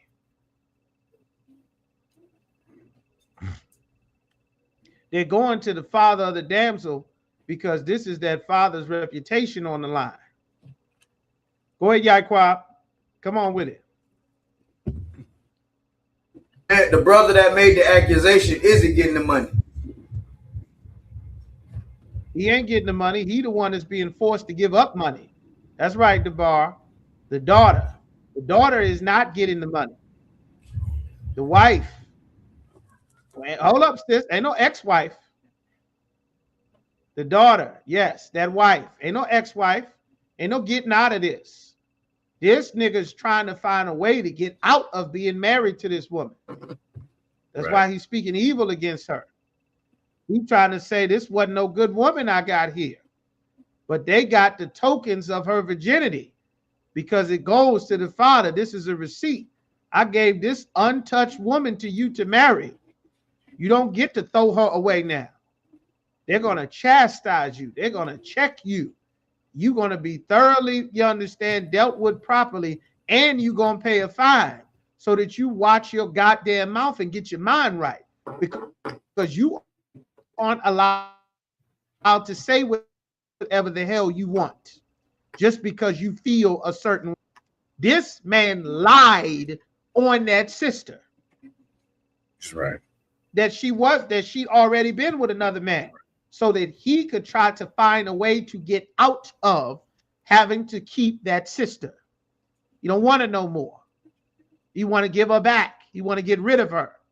That's why it's written in the law. Why is it written in the law? Because if it isn't a bunch of fathers in charge of the neighborhood, then every nigga in the zip code is going to come and have sex with your daughter.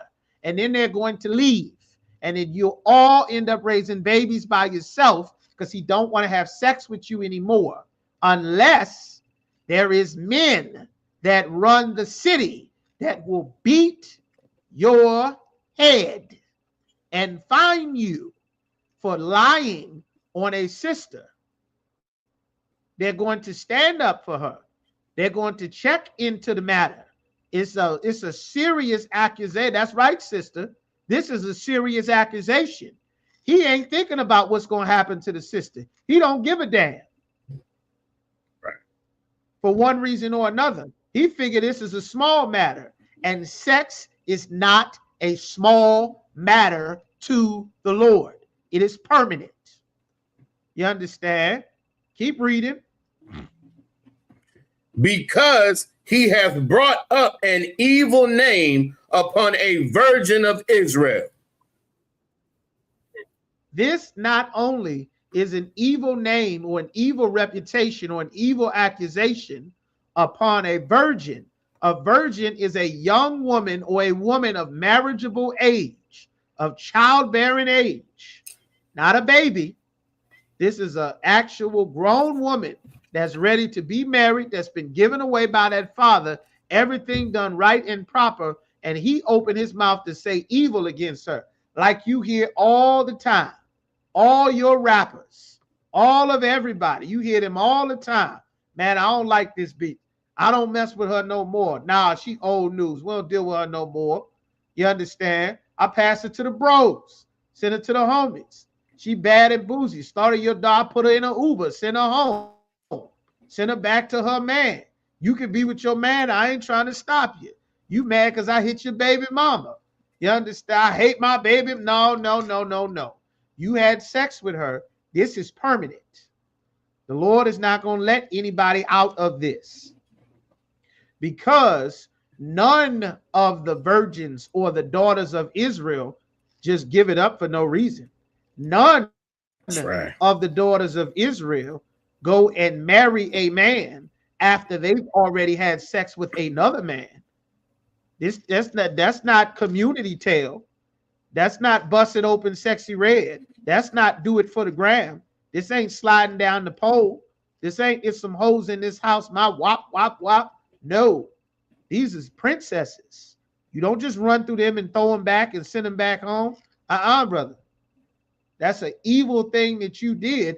And you need to understand how evil and horrible, not just what you did to the sister, what you did to the that says, oh, they got hoes over there. That's right.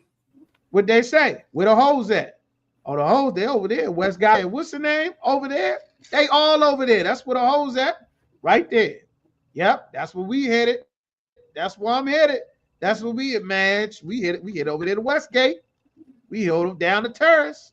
We headed over there off MLK. You know they be over there. Before you know it, your neighborhood is the whole neighborhood. You live in the neighborhood where all the hoes is at. where you can have sex with a woman and throw her away, get her pregnant and leave her with the baby, pass her around to the homeboys. It's a joke. You just pass her around and throw her around. Nah, that's a serious crime and a horrible accusation, and it's not true.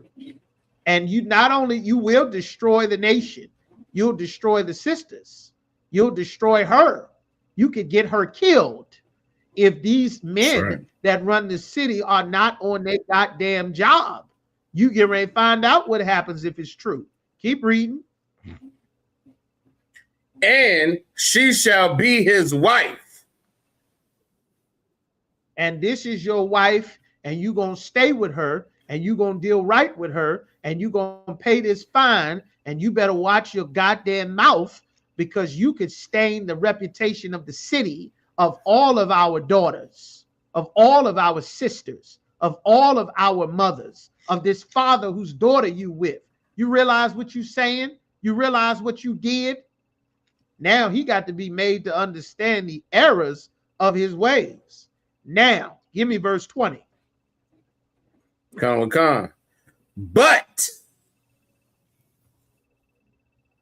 But on the contrast, if he's saying something, and it is true that the father didn't know that his daughter was hoeing, that she already had sex with another man or another boy or somebody else, and this father is thinking, I'm giving away my daughter to right and upstanding to this man that is going to be the only man that she has been with.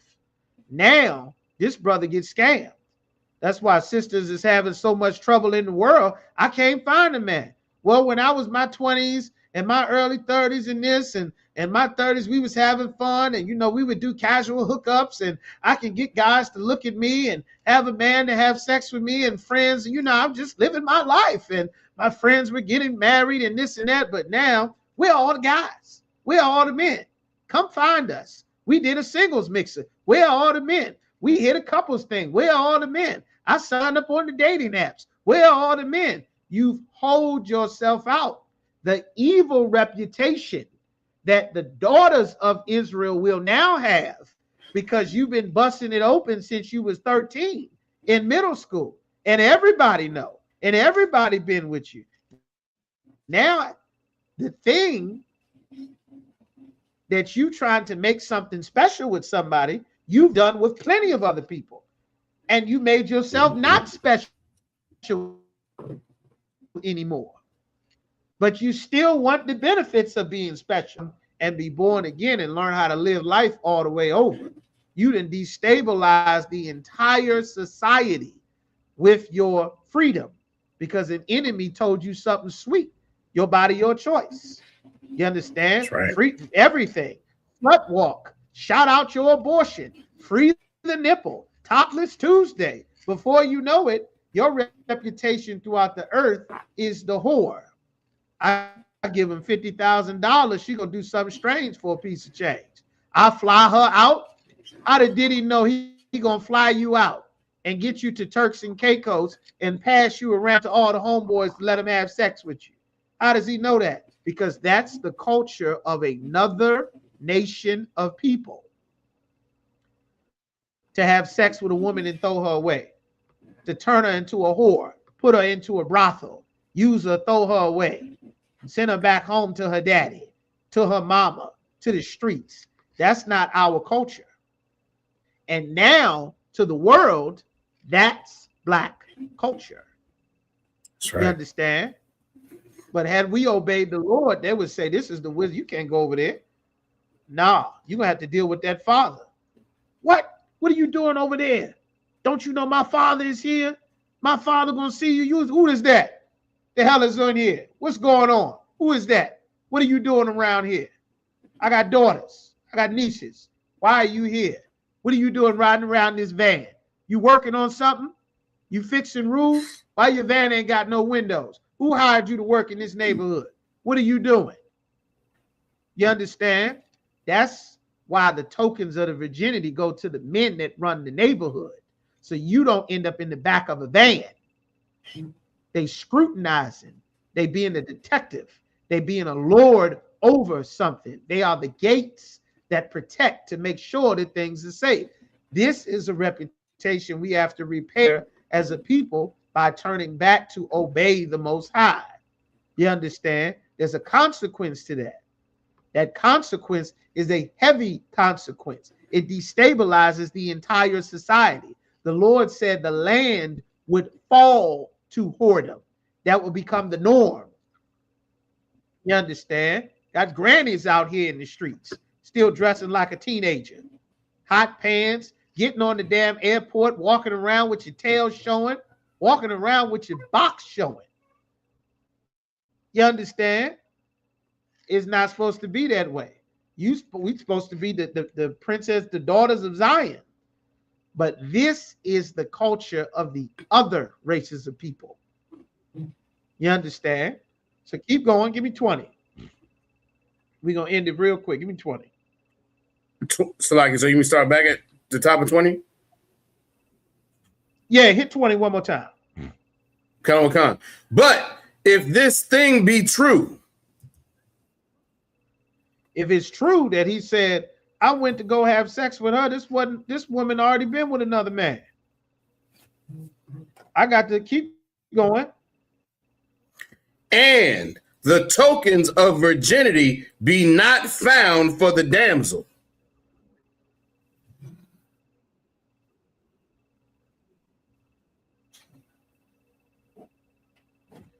The tokens of the virginity is not found.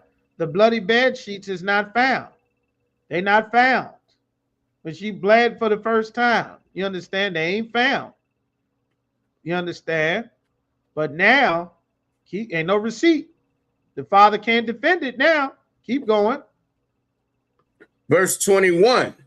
Then they shall bring out the damsel to the door of her father's house. Then we going to get that daughter. Ain't no freedom of speech and expression. Ain't no my body, my choice. Because in 4 generations, the sons from the women that's having sex with other men and no man keeping them, those sons will be in the street stealing camels, stealing horses, beating brothers to death, you understand, over on the west side. You understand? The city will be getting shot up because there won't be no more order, won't be the Lord's protection, won't be no more watchmen. Little girls will be going missing all over the city, all over every city, all up and down the coast. Don't nobody know where the hell anybody is. Why? Because the land will have fallen. Keep going. They're going to go get that daughter. Keep going.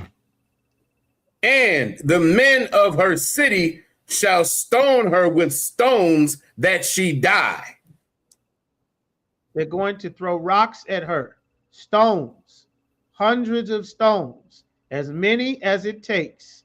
Everyone in the city is going to throw, all the men of the city are going to throw stones at her until she dies. Keep going. Why? Because she hath wrought folly in Israel.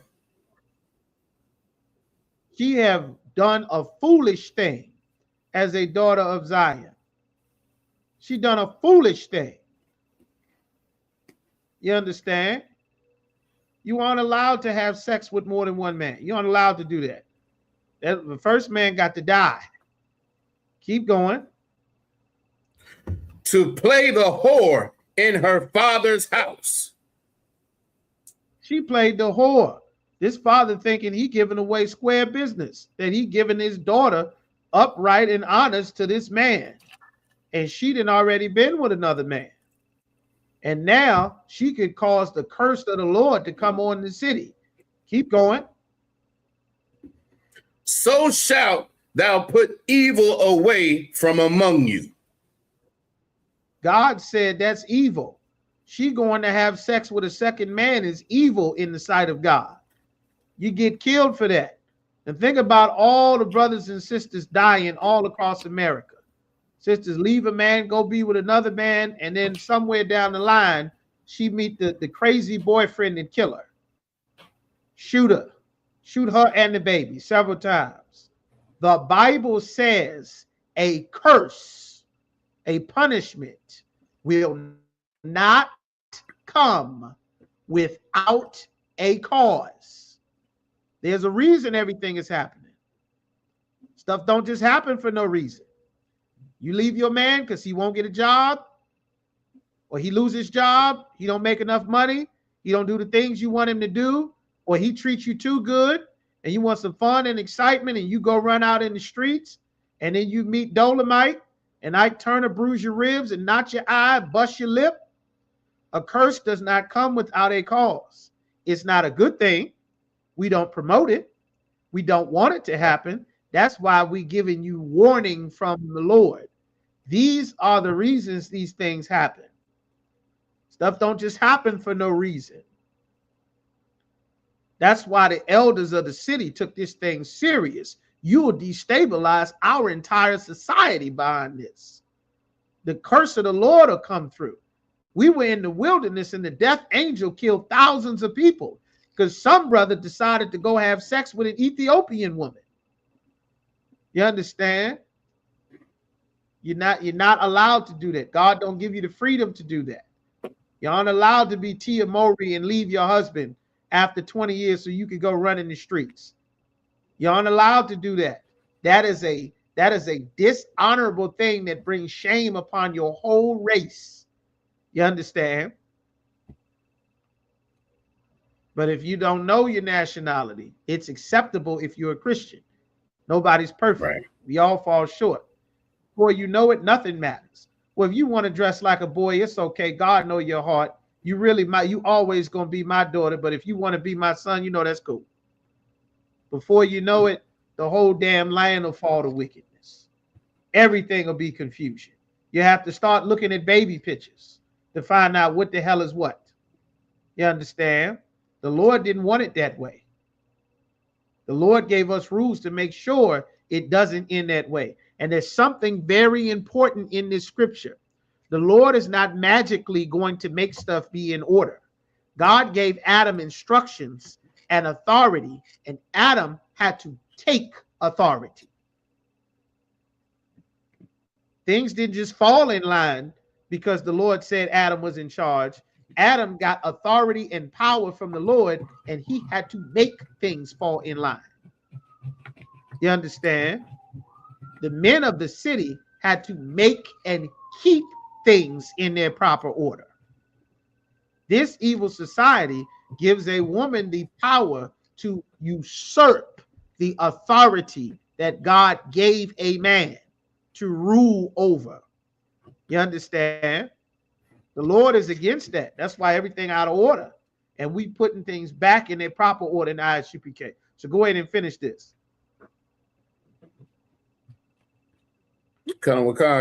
So that was the end of that verse. When we go to 22, sir? Yep, give me 23. 23? Sex is serious business. Yep, keep going. Salaki, sir, one question. We were at 21. I just want to make sure you want me to go to 23 as opposed to 22. No, give me 22. I want you to keep reading. Verse 22. If a man be found lying with a married, Salaki, with a woman married to an husband. This daughter living in that father's house and already had sex with a different man. She's married. Even if they had one time and a sneaky link and whatever, and she decide we're going to both go our separate ways, you don't get to go your separate ways. You don't get to find out if there's something else better for you. You don't get to find out if God got something better for you and God got a blessing for me with my name. No, no, no. What you took is what you got. That's it. That's all you get. If he don't die, you are stuck with him. You understand? You don't have the freedom to get all these chances and all of this here. And you don't get that.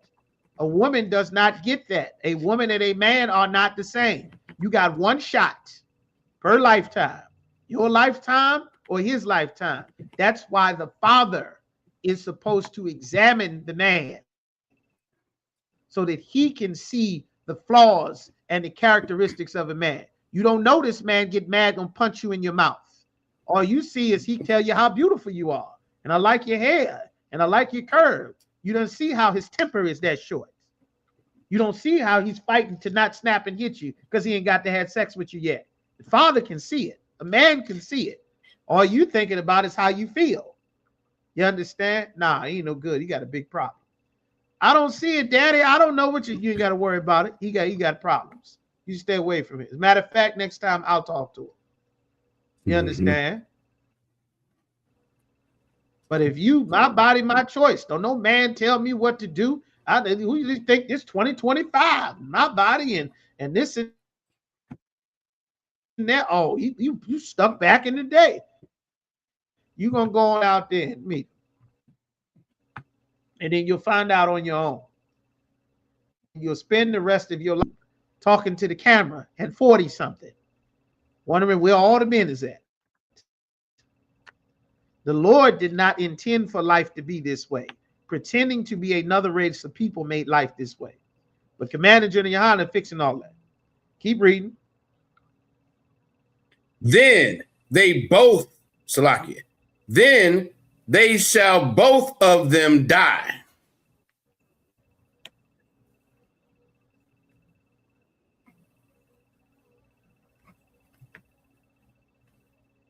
You glitching and twitching. I don't know what you said, brother.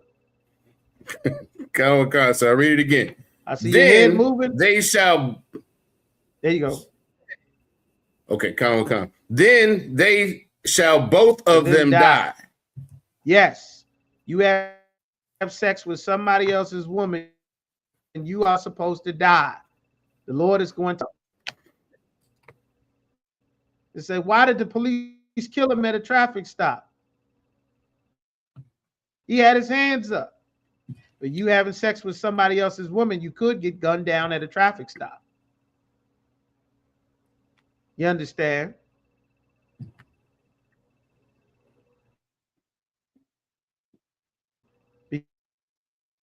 Because the Lord kills people for Nika. She was a mother of 3 right here. She had just got with him and this and that, and this was her new boy. You don't get a new boyfriend. You better come serve the Lord so the Lord can clear your record and let you start your life over. You don't get to go be with another new man. You better come make sure everything get clear with the Lord and you be born again, because our people racking up debts, that's life-ending debts. And we don't understand the Lord is about ready to kill us all the time because we keep doing things. The Lord said, if you do this, you die. We don't realize how serious it is because we've been listening to Christians where they tell you Jesus come from magical sex with the Lord, getting Mary pregnant, and then Mary pregnant go back to Joseph and he the stepson to God's baby. You understand? All kind of silliness, like rabbits laying eggs and naked babies with wings and all kind of just stupid shit. But this is what we base our life on as a people. And then lo and behold, everything end up wrong. Keep reading. Salakia. Both the man that lay with the woman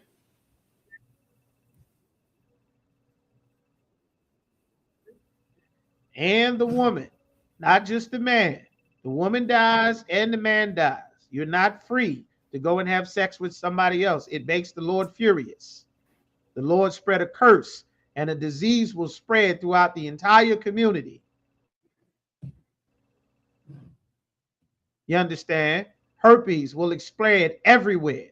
AIDS, gonorrhea, and chlamydia, and syphilis, and hepatitis. It'll spread to the children. It'll spread to the newborns because the Lord is angry that nobody takes this thing that God said is so life and death serious. Keep going. So that thou shalt, Salaki, so that thou put away evil from Israel. Evil has to be put away. Evil don't just magically go away on its own. It has to be put away.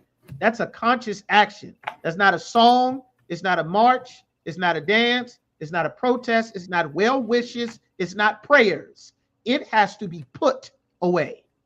That's why the Lord rose up an army in Deuteronomy 1, and officers and captains and generals, because that is an important job to hear the causes and judge amongst our cities. You wouldn't have cities filled with police beating you to death at traffic stops if the men of the.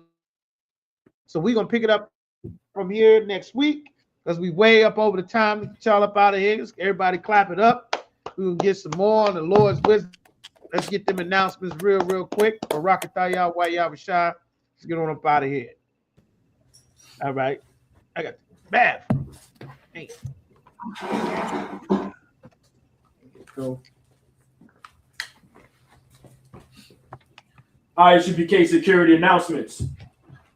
We are the ISUPK, started at 1 West, 125th Street, Harlem, New York, for rule for new brothers and sisters. When a new brother or sister comes into the school, they are off limits for 1 year. They are to be saluted only. They are here to shed themselves of the world. If they need transportation, the teacher will arrange it. After 1 year, if a brother or sister has an interest in a particular person, he or she must get permission from their head to speak to a brother or sister. There is another 6 months in which the brother and sister will court each other. After this 6-month period, the brother and sister will get permission from their head to marry. Tithes, which is a commandment. Numbers 18:21, Malachi chapter 3, verses 8 through 10. Ma'ashara means tenth in the Hebrew. 10% of every penny of any increase the Most High gives you. Give the Treasury Department or a teacher. You go to isupk.com, click on tithes and donations, and follow the instructions from there. Make sure you keep your receipts. Priest fund, free will offering for priests, not mandatory. Whatsoever amount you would like. Upcoming holy convocations. That's the Feast of Purim on February 20th. All right, so February 20th of 2026 is the Feast of Purim. All right, make sure you guys put that on your calendars. All right, for every brother and sister in Virginia, Norfolk, Richmond, wherever you are, put that in your calendar. Feast of Purim, February 20th, 2026. All right, if anyone wants to be a trooper in the school, start wearing all black. Black boots, black shirt, black pants, black headband / war scarf. If you are a sister and you want to be in the school, all right, because you can't be a trooper, but you can be a sister in the school, all right? Come to class, head wrapped with a dress. That's UPK tradition, is to wear a dress, head wrap, and get ready to learn, all right? With that, we're going to give a courtesy salute to the teacher, men of Israel. I Majum. I Majum Shabbat. I Majum Barak. Yahweh Shem Yahushua Barakatah. Yahweh Shem Yahushua Barakatham. Yana Matah. Saw walking meaning turn to the sisters. I Majum to the sisters means stand. Please stand, men of Israel. We're going to give a courtesy salute to the sisters. Men of Israel. I Majum Shabbat. I Majum Barak. Yahweh Shema. Yahweh Shema. Thun Shem Yahushua. Yana Matah. With that, dismissed.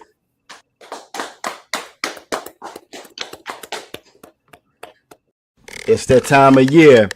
We're going to be in Houston, Texas from April 1st to April 5th, celebrating the Lord's 57th annual Passover under Commanding General Yahanna. Jam-packed, full of events, line dances, fishing, horseback riding, rides for the kids, bounce houses, and the annual lamb slaughter held at the BH Ranch. And it ain't no party like the all-black party, the annual all-black party. 14149 Player Street in Houston, Texas. You know it's gonna be lit. All leading up to Saturday, April 4th, the Lord's 57th annual Passover. You still got time. Go to isupk.com to pay your Passover fee. 18 and over, $200. You do not want to miss the Lord's 57th annual Passover. Houston, Texas. Shalom.